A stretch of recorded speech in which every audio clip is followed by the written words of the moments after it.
18ാമത് ലോക്സഭ തെരഞ്ഞെടുപ്പിൻ്റെ വോട്ടെടുപ്പ് പല ഘട്ടങ്ങളിലായിട്ട് നടക്കുകയാണ്. കേരളത്തിൽ 26-ാം തീയതിയാണ് വോട്ടെടുപ്പ് നടക്കുന്നത്.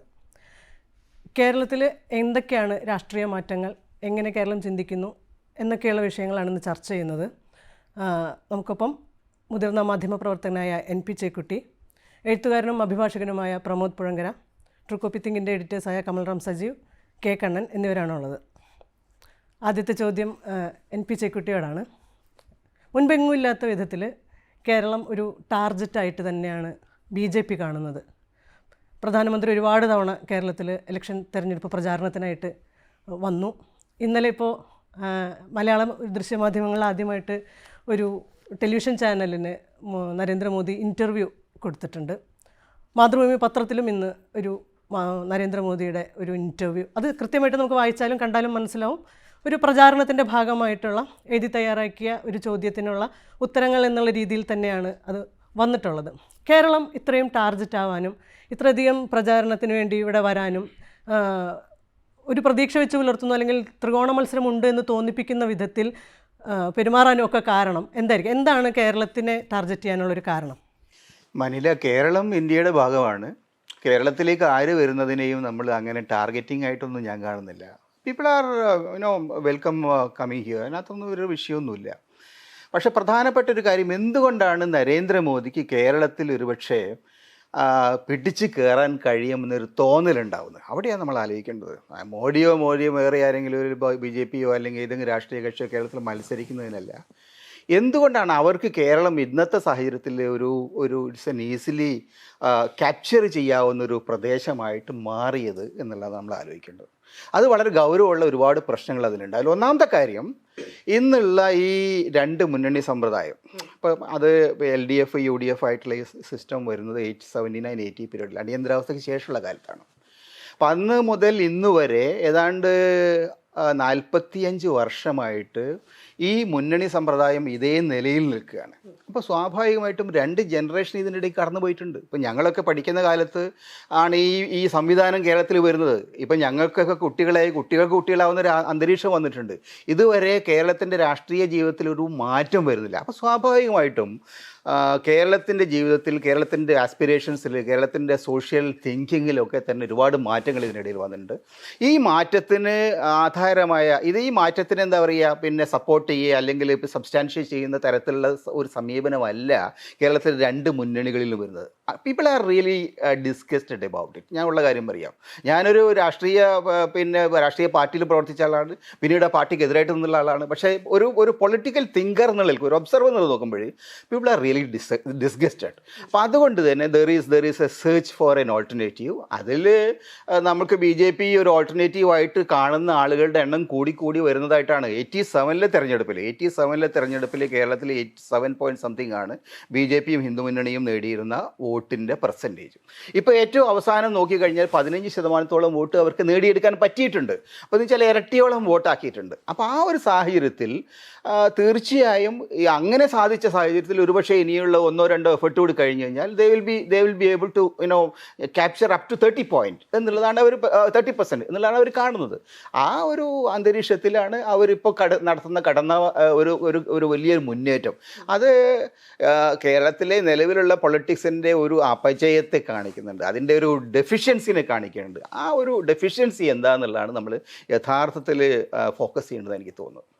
പ്രമോദ്, അങ്ങനെ ഒരു കേരളത്തിലെ മുന്നണി രാഷ്ട്രീയത്തിൻ്റെ ദൗർബല്യം മാത്രമാണോ BJPയെ ഇത്തരത്തിൽ കുറച്ചും കൂടി ഈസിയുള്ള ഒരു തെരഞ്ഞെടുപ്പ് രംഗത്ത് കൊണ്ടുവരുന്നത്? മറിച്ച് ഒരു ദേശീയ രാഷ്ട്രീയത്തിൻ്റെ, അല്ലെങ്കിൽ BJP ഒരു 100 വർഷത്തെ ഒരു RSS പിൻബലത്തോടു കൂടി നടത്തുന്ന ഒരു വലിയ പ്രോജക്റ്റിൻ്റെ ഭാഗമായിട്ട് അവർക്ക് എത്തിപ്പെടാൻ പറ്റാത്തൊരു സ്ഥലത്തിന് അങ്ങനെയുള്ളൊരു കൃത്യമായ പദ്ധതി തയ്യാറാക്കിയിട്ടുള്ളൊരു പരിപാടിയുടെ ഭാഗമാണോ? കാരണം നമുക്ക് നോക്കിയാൽ മനസ്സിലാവും, തെരഞ്ഞെടുപ്പിൽ എല്ലാ കാലത്തും രൂപീകരിച്ചതിന് ശേഷം വളരെ കൃത്യമായിട്ട് മത്സരിച്ചിട്ടുണ്ട്. തുടക്കകാലത്തൊക്കെ വോട്ട് അങ്ങോട്ടും ഇങ്ങോട്ടും മറിച്ച് വിൽക്കുന്നു എന്നുള്ള ആരോപണം നേരിട്ടിട്ടുണ്ടെങ്കിലും കഴിഞ്ഞ കുറേ തെരഞ്ഞെടുപ്പുകളിൽ കൃത്യമായി വോട്ട് ചെയ്യുന്ന ഒരു പാറ്റേണൊക്കെ തന്നെയാണ് കേരളത്തിൽ BJP തുടർന്ന് വന്നിട്ടുള്ളത്.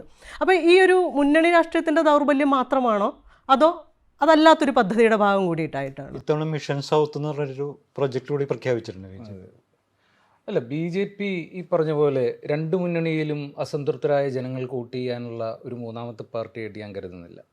ബി ജെ പി മറ്റൊരു പാർട്ടിയല്ല. ബി ജെ പിയുടെ തന്നെ വളരെ മുമ്പ് തന്നെ അവർ പറഞ്ഞ പോലെ ഞങ്ങൾ വേറൊരു പാർട്ടിയല്ല, വേറിട്ടൊരു പാർട്ടിയാണ് എന്ന് പറഞ്ഞത് ശരിയാണ്. അവർ വേറിട്ടൊരു പാർട്ടിയാണ്, അവരൊരു ഫാഷിസ്റ്റ് സംഘടനയാണ്. അപ്പോൾ അതിനെ രണ്ട് മുന്നണികളിൽ അസംതൃപ്തരായ മനുഷ്യർ പോയി വോട്ട് ചെയ്യുന്ന തരം ഒരു രാഷ്ട്രീയത്തെ അല്ല അവർ മുന്നോട്ട് വയ്ക്കുന്നത്. ഫാഷിസ്റ്റ് രാഷ്ട്രീയത്തിൻ്റെ പിന്നിൽ നിൽക്കുന്ന ആളുകൾക്ക് വോട്ട് ചെയ്യാനും അവർക്ക് ഒപ്പം നിൽക്കാനുള്ളൊരു സംഘടനയാണ് ബി ജെ പി. സാമാന്യമായൊരു തെരഞ്ഞെടുപ്പ് എന്നൊക്കെ പറയുമ്പോൾ ഈ പറയുന്ന പോലെ ആളുകൾ അങ്ങനെയും വോട്ട് ചെയ്യുമായിരിക്കാം, വളരെ കുറച്ച് ശതമാനം ആളുകൾ. പക്ഷേ കേരളത്തിലെ വോട്ടിംഗ് പാറ്റേൺ, ഞാൻ ബി ജെ പിയുടെ കേരളത്തിലേക്കുള്ള പ്രത്യേക അജണ്ടയിലേക്ക് രണ്ടാമത് കിടക്കാം. കേരളത്തിൽ അത് ഈ പറഞ്ഞ പോലെ മിഷൻ സൗത്തിൻ്റെയും ഈ ഹിന്ദി കൗബെൽറ്റിൽ നിന്നും തങ്ങളുടെ ഹിന്ദുത്വ രാഷ്ട്രീയത്തെ എങ്ങനെ തെക്കേ ഇന്ത്യയിലേക്ക് വ്യാപിപ്പിക്കാമെന്നുള്ള പദ്ധതിയുടെയും ഒക്കെ ഭാഗമായിട്ട് തന്നെയാണ്. ഒപ്പം പുരോഗമന രാഷ്ട്രീയത്തിൻ്റെയും തെക്കേ ഇന്ത്യയിൽ സവിശേഷമായി പ്രത്യേകിച്ചും കേരളത്തിലും തമിഴ്നാട്ടിലും ഒക്കെ ഉണ്ടായ ജാതി വിരുദ്ധ സമരങ്ങളുടെയും അതുകൊണ്ട് തന്നെ essentially anti caste and anti Hindutva മൂവ്മെൻറ്റിന് ശക്തി പകരുന്ന ചരിത്രപരമായ സാഹചര്യങ്ങളുടെയും ഒക്കെ പശ്ചാത്തലത്തിൽ അവർക്കത് ചെറിയ കടുങ്കെട്ടുകൾ ഉണ്ടാക്കുന്നുണ്ട്. അത് നമുക്ക് നോക്കാം. ഈ പറഞ്ഞത് ഇപ്പോൾ കേരളത്തിൽ അവർക്ക് കാഷ്വലായിട്ടല്ല അവർക്ക് വോട്ട് ചെയ്യുന്ന ആളുകൾ വോട്ട് ചെയ്യുന്നത്. ഒരു ഫാഷിസ്റ്റ് സവർണ ബ്രാഹ്മണിക്കൽ രാഷ്ട്രീയത്തിന് വോട്ട് ചെയ്യുന്ന ആളുകളാണ്. ഇപ്പോൾ ഇതിനു മുമ്പ് വോട്ടിംഗ് പാറ്റേൺ നോക്കിക്കഴിഞ്ഞാൽ അറിയാം, കേരളത്തിലെ നായന്മാരിൽ 35% ആളുകൾ ബി ജെ പിക്ക് വോട്ട് ചെയ്യുന്നു എന്നുള്ളതാണ് CSDS ഒക്കെ കണക്കാക്കിയ അങ്ങനെയുള്ള പല ഇതിലും വരുന്നത്. അത് വെറുതെയല്ല. കേരളത്തിലെ വളരെ പ്രബലമായ ഒരു ലാൻഡ് ലോഡ് കമ്മ്യൂണിറ്റി ആയിരുന്നു. കേരളത്തിലെ ഒരുപക്ഷെ ബ്രാഹ്മണിക്കൽ മൂല്യങ്ങളെ കേരളത്തിൽ മുന്നോട്ട് കൊണ്ടുപോകുന്നത് വളരെ കൃത്യമായി കേരളത്തിലെ നായർ സാമുദായിക ബോധമുള്ള നായർ സമുദായ വിഭാഗമാണ്. അല്ലാത്ത വലിയൊരു വിഭാഗം അതിലുണ്ട് എന്നുള്ളതിൽ സംശയമൊന്നുമില്ല. പക്ഷേ ഇപ്പോൾ ശബരിമല സമരത്തിൻ്റെ കാലത്തൊക്കെ നമ്മൾ കണ്ടു. ഇത് വളരെ കൃത്യമായി ട്രാൻസ്ലേറ്റ് ചെയ്യുകയാണ് ബി ജെ പിയുടെ വോട്ടിലേക്ക്. രണ്ടാമത് കേരളത്തിലെ ഏറ്റവും പ്രബലമായ ഒരു കേരളത്തിൻ്റെ രാഷ്ട്രീയ സാമൂഹ്യ ഗതിവിധികളിൽ പ്രബലമായ സ്വാധീനം ചെലുത്തുന്ന ഒരു സമുദായം എന്നുള്ള രീതിയിലും ഒരു ജനവിഭാഗം എന്നുള്ള രീതിയിലും വേണമെങ്കിൽ പറയാവുന്ന ഈഴവ തീയ വിഭാഗങ്ങൾ എന്ന് പറയുന്നതിൽ നിന്ന് അവർക്ക് കിട്ടുന്ന വോട്ടിംഗ് പെർസെൻറ്റേജ് അതിൻ്റെ ഉള്ളിൽ നിന്ന് ഏതാണ്ട് 20% വോട്ടുകൾ അവർക്ക് കിട്ടുന്നത്. ഇത് ചെറിയ കാര്യമല്ല. പരമ്പരാഗതമായി നോക്കിക്കഴിഞ്ഞാൽ ഇൻ എ കൺവെൻഷണൽ മാനർ ഇടതുപക്ഷ പാർട്ടികൾക്കൊപ്പം നിൽക്കുന്ന ഏറ്റവും സജീവമായി നിൽക്കുന്ന വോട്ടുകൾ അവരുടേതാണ്. അതിൽ നിന്നും കിട്ടുന്നു എന്നുള്ളതാണ്. ദളിത് വിഭാഗങ്ങളിലേക്കും ഇൻറോഡുകൾ ഉണ്ടാക്കിയിട്ടുണ്ട്. അത് നമ്മൾ ഒട്ടും കാണാതെ പോകരുത്. ദളിത് വിഭാഗങ്ങളിലേക്ക് ഇൻറോഡ് ഉണ്ടാക്കിയത് ഇവിടെ മാത്രമല്ല, ഇന്ത്യയിലെമ്പാടും ഉണ്ടാക്കിയിട്ടുണ്ട്. ഇപ്പോൾ യു പിയിലൊക്കെ മായാവതിയുടെ ദളിത് അതിൻ്റെ വലിയ ദൗർബല്യങ്ങളോടുകൂടി തന്നെ ചരിത്രപരമായി തന്നെ ഐഡൻറ്റിറ്റി പൊളിറ്റിക്സിനുള്ള വലിയ ദൗർബല്യങ്ങളുണ്ട്. എങ്കിൽ പോലും ദളിത് പൊളിറ്റിക്സിൻ്റെ എല്ലാ ദൗർബല്യങ്ങളെയും വളരെ കൃത്യമായി ഉപയോഗിക്കുകയും അതിനെ ഹിന്ദുത്വ അംബ്രലയുടെ ഉള്ളിലേക്ക് കൊണ്ടുവരികയും ചെയ്യുന്നതിൽ ബി ജെ പി എന്നല്ല സംഘപരിവാർ വളരെ കൃത്യമായി വിജയിച്ചു. അതിൻ്റെ ഭാഗമായിട്ടാണ് ഇന്ന് നേരത്തെ മുഖ്യധാര ദളിത് പൊളിറ്റിക്സ് എങ്ങനെയായിരുന്നു ഉണ്ടായിരുന്നത്, വളരെ ദുർബലമായി പോയത്. അപ്പോൾ കേരളത്തിൽ തോൽക്കുന്ന ബി ജെ പി തെരഞ്ഞെടുപ്പ് രാഷ്ട്രീയത്തിൽ തോൽക്കുന്ന ബി ജെ പിക്ക് വോട്ട് ചെയ്യാൻ സന്നദ്ധരായിട്ടുള്ള കമ്മിറ്റഡ് ആയിട്ടുള്ള വോട്ട് ഉണ്ടാവുന്നു എന്നുള്ളതാണ്. അത് മറ്റു മുന്നണികളിലെ അസംതൃപ്തർ അല്ല അവർക്ക് വോട്ട് ചെയ്യുന്ന ഭൂരിഭാഗം ആളുകൾ അവരുടെ ഫാഷിസ്റ്റ് ഹിന്ദുത്വ രാഷ്ട്രീയത്തിന് വോട്ട് ചെയ്യുന്നവരാണ്. അതാണ് നമ്മളെ ഭയപ്പെടുത്തേണ്ടത്. രണ്ടാമത് ഇപ്പോൾ ഈ പറഞ്ഞ മിഷൻ സൗത്ത് അജണ്ട, അത് കേരളത്തിലേക്ക് നരേന്ദ്രമോദി വരുന്നത് മധ്യപ്രദേശിലേക്ക് പോകുന്ന പോലെയല്ല. കേരളത്തിലേക്ക് നരേന്ദ്രമോദി വരുന്നത് കേരളത്തെ ഒരു അന്യ സ്ഥലമായിട്ട് തന്നെയാണ് അവർ കാണുന്നത്. അത് അവരുടെ സ്ഥലമല്ല. ഇപ്പോൾ തമിഴ്നാട്ടിലേക്ക് വരുന്നത്, തമിഴ്നാട്ടിലെ ഈ ഒരു വലിയ വിഭാഗം ഈ വി രാമസ്വാമിയുടെയൊക്കെ നേതൃത്വത്തിലുള്ള ആൻറ്റി കാസ്റ്റ് മൂവ്മെൻറ്റിനോടൊക്കെ അസംതൃപ്തരായ രാഷ്ട്രീയത്തിൽ സാമൂഹ്യമായൊക്കെ അവിടെ ബ്രാഹ്മണിക്കൽ ഡൊമിനൻസ് ഒക്കെ പല മേഖലകളിലും ഉണ്ടെങ്കിലും രാഷ്ട്രീയമായി DMK പോലുള്ള ദ്രാവിഡ കക്ഷികളുടെ ഒരു ആധിപത്യത്തിൽ അസംതൃപ്തരായ വലിയൊരു വിഭാഗം അവർക്കൊപ്പം ഉണ്ട്. അപ്പോൾ അതൊക്കെ ഉണ്ടെങ്കിലും അവർക്ക് ഒരു അന്യസ്ഥലമാണ് കൗബെൽറ്റ്. അവരുടെ സ്വന്തം സ്ഥലമാണ്. അവരുടെ കൾച്ചറൽ ചരിത്ര തിയറികളെല്ലാം അവരുടെ സ്വന്തം സ്ഥലമായിട്ട് തന്നെയാണ് അതിനെ പറയുന്നത്. അവർ പറയുന്നത് ഞങ്ങൾ ഇവിടെ തന്നെ ഉണ്ടായ ഈ ആര്യൻ തിയറിയൊക്കെ അവർ പ്രൊപ്പഗേറ്റ് ചെയ്യുന്നത് അതിൻ്റെ ഭാഗമാണ്. പക്ഷേ ഇതിനെ അവർ കാണുന്നത് അങ്ങനെയല്ല.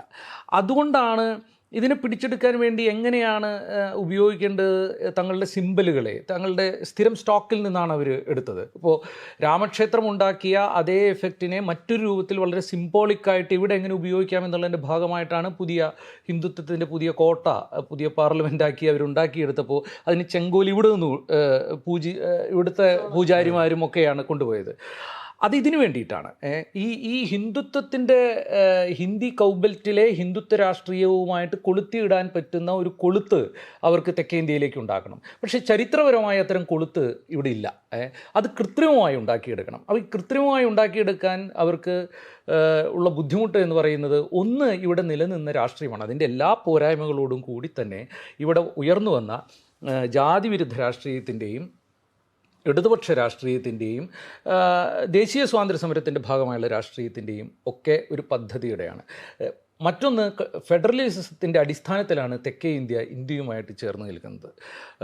നമ്മൾ നോക്കിക്കഴിഞ്ഞാൽ ലിംഗ്വിസ്റ്റിക് റീഓർഗനൈസേഷൻ എന്ന് പറയുന്നത് ഭാഷാടിസ്ഥാനത്തിൽ ഇന്ത്യയെ ഭാഷാടിസ്ഥാനത്തുള്ള സംസ്ഥാനങ്ങളായിട്ട് ഇന്ത്യയെ രൂപപ്പെടുത്തണം എന്നുള്ള ആവശ്യം ആദ്യം ഉയർന്നത് തെക്കേ ഇന്ത്യയിൽ നിന്നാണ്. അങ്ങനെ ആന്ധ്രാപ്രദേശ് വിശാലാന്ധ്രയ്ക്ക് വേണ്ടി പുറ്റി ശ്രീരാമലുവിൻ്റെ 52 ദിവസത്തോളമൊക്കെ നീണ്ടു നിന്ന നിരാഹാരവും അദ്ദേഹം അതിനുശേഷം മരിക്കുകയും അതിനുശേഷം ഉണ്ടാകുന്ന വലിയ സമരങ്ങളുടെയും ഭാഗമായിട്ടാണ് ലിംഗ്വിസ്റ്റിക് റീഓർഗനൈസേഷൻ എന്ന് പറയുന്ന പദ്ധതി ഇന്ത്യയിലുണ്ടാകുന്നത്.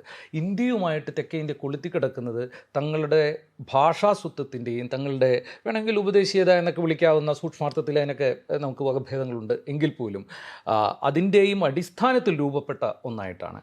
അതിനെ തങ്ങളുടെ ഒരു മൊണോലിത്തിക് ആയിട്ടുള്ള ഏകശിലാരൂപത്തിലുള്ള ഹിന്ദുത്വത്തിലേക്ക് കൊളുത്തിയെടുക്കാനാണ് അവർ ശ്രമിക്കുന്നത്. ഇതുണ്ടാക്കുന്ന സംഘർഷങ്ങളെ മറികടക്കാൻ ഇതുവരെ മോദിക്കോ സംഘപരിവാറിനോ കഴിഞ്ഞിട്ടില്ല.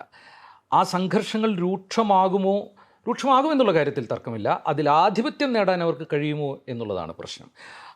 അത് കേവലം മുന്നണി രാഷ്ട്രീയത്തിലെ പാകപ്പിഴകളുടെ അസംതൃപ്തിയിലുള്ളൊരു രാഷ്ട്രീയ പദ്ധതിയുടെ ഭാഗമായില്ല അവർ വരുന്നതും ജനങ്ങൾ അവർക്കെതിരെയും അവർക്ക് അനുകൂലമായി വോട്ട് ചെയ്യുന്നതും ആ സംതൃപ്തിയുടെ ഭാഗമല്ല എന്നെനിക്ക് തോന്നുന്നു. അതുകൊണ്ട് തന്നെ ഹിന്ദുത്വ ഫാഷിസ്റ്റ് പൊളിറ്റിക്സിൻ്റെ വരവാണ് മോദിയുടെ വരവ്. അതിനെ അങ്ങനെ തന്നെ കാണണം. മറ്റ് ഭാഗങ്ങൾ നമുക്ക് വേറെ ചർച്ച ചെയ്യാവുന്നതാണ്. അപ്പോൾ ഈ കൗബെൽറ്റിൽ പരീക്ഷിക്കുന്ന തിയറിയല്ല കേരളത്തിൽ പരീക്ഷിക്കുന്നത്. അപ്പോൾ നമുക്ക് മനസ്സിലാവും കഴിഞ്ഞ കുറച്ച് കാലങ്ങളായിട്ട് ഈ തെരഞ്ഞെടുപ്പിനോട് മുന്നോടിയായിട്ട് നടത്തുന്ന ശ്രമങ്ങൾ, ഇപ്പോൾ ലേറ്റസ്റ്റായിട്ട് മാധ്യമങ്ങളെ ഉപയോഗിച്ച് നടത്തുന്ന ഒരു തരം ഓറ ഉണ്ടാക്കുന്നുണ്ട്. ഇവിടെ BJPക്ക് ഭയങ്കര സ്വാധീനമാണ്, ത്രികോണ മത്സരം നടക്കുന്നുണ്ട്. അതിനൊക്കെ പുറമെ ഇപ്പോൾ പത്രങ്ങളിൽ ഒരു വലിയ പരസ്യം കഴിഞ്ഞ ദിവസങ്ങളിൽ കൊടുത്തിരുന്നു.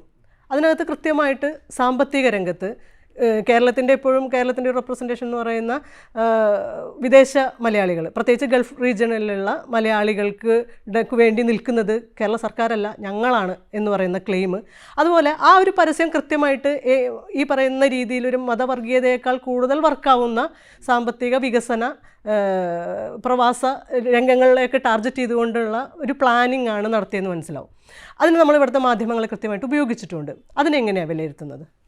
എനിക്ക് ആദ്യം തോന്നുന്നത് ഇപ്പം ചെക്കുട്ടി പ്രമോദ് സംസാരിച്ച സാധനങ്ങൾ എനിക്ക് രണ്ടും ചേർന്ന ഒരു മിശ്രിതം ഇവിടെ വർക്ക് ചെയ്യുന്നുണ്ടെന്ന് എനിക്ക് തോന്നുന്നത്. കാരണം ഒന്ന്, ഈ അസംതൃപ്ത ജനവിഭാഗം എന്ന് പറയുന്ന ഒരു സാധനം യഥാർത്ഥത്തിലുണ്ട്. രണ്ട് മുന്നണികളുടെയും പ്രത്യേകിച്ചും ആ ഒരു ഇൻകംബൻസി ഫാക്ടർ നന്നായിട്ട് ഒരു വോട്ട് ചെയ്യുന്ന ജനങ്ങൾക്കിടയിൽ വർക്ക് ചെയ്യുന്നുണ്ട്. കാരണം അത് എന്തെന്നുള്ളതല്ല, ഞാൻ കാണുന്നത് BJP ഒരു ആധുനിക രാഷ്ട്രീയ പാർട്ടിയായിട്ടാണ്. ഈ പറയുന്ന മറ്റ് മറുപക്ഷത്ത് നിൽക്കുന്ന രാഷ്ട്രീയ പാർട്ടികളെക്കാളും കൂടുതൽ സ്ട്രാറ്റജിക്കലി പവർഫുൾ ആയിട്ടുള്ള ഒരു ഓർഗനൈസേഷനായിട്ടാണ് ഇന്ത്യയിൽ ഇന്ന് BJP നിലനിൽക്കുന്നത്. അത് നമ്മളിപ്പോൾ എന്തൊക്കെ കുറ്റം പറഞ്ഞു കഴിഞ്ഞാൽ, ഇപ്പോൾ നമ്മളിപ്പം ഇലക്ട്രോണിക് വോട്ടിംഗ് മെഷീൻ്റെ നമ്മൾ വളരെയധികം ആശങ്കപ്പെടുന്നുണ്ട്, അല്ലെങ്കിൽ ഇന്ന രീതിയിൽ ഇത്ര 4-3 ഭൂരിപക്ഷം പിടിക്കുമെന്നും നമ്മൾ ഭയപ്പെടുന്നുണ്ട്. പക്ഷേ ഇന്ത്യയിൽ നിലനിൽക്കുന്ന ഒരു രാഷ്ട്രീയ സാഹചര്യം അത് വളർത്തിയെടുത്തിരിക്കുന്നത് BJP തന്നെയാണ്. BJP ഉണ്ടാക്കിയെടുത്തിരിക്കുന്ന ആ ഒരു രാഷ്ട്രീയ ദർശനം എന്ന് പറയുന്നത് വളരെ ആധുനികമാണ്. നമ്മൾ വിചാരിക്കുന്നത് അത് വളരെ ഫ്യൂഡലും പഴഞ്ചനുമാണെന്ന് വിചാരിക്കുന്നുണ്ടെങ്കിലും ഒരു പാർലമെന്ററി പൊളിറ്റിക്സ് പുതിയത് അതിന്റെ സ്ട്രാറ്റജിയാണ്. ഇലക്ഷൻ എന്ന് പറയുന്നത് സ്ട്രാറ്റജിയുടെ ഒരു, അല്ലാതെ ദർശനങ്ങൾ തമ്മിൽ ഏറ്റുമുട്ടുന്ന ഒരു സംഗതിയല്ല. അപ്പോൾ അത് കേരളത്തിലേക്ക് കൊണ്ടുവരുമ്പോഴും അല്ലെങ്കിൽ ദക്ഷിണേന്ത്യയിലേക്ക് കൊണ്ടുവരുമ്പോഴും അവരതിന് മാറ്റം വരുത്തുന്നുണ്ട്. ഇവിടെ പരാജയപ്പെട്ടു പോകുന്നത് എവിടെയാണെന്ന് വെച്ചാൽ, ഇപ്പം ഇന്ത്യ മുന്നണിക്കോ അല്ലെങ്കിൽ ലെഫ്റ്റ് മുന്നണിക്കോ ഇതിനെ കൗണ്ടർ ചെയ്യാനുള്ള ഫലപ്രദമായ ആധുനികമായ ഈ പറഞ്ഞ ഒരു കാഴ്ചപ്പാട് പലപ്പോഴും ഇല്ലാണ്ടായി പോകുന്നുണ്ട്. അത് ഇപ്പം നമ്മളിപ്പം മാധ്യമങ്ങൾ എല്ലാവരും പരസ്യം ചെയ്യുന്നുണ്ട്.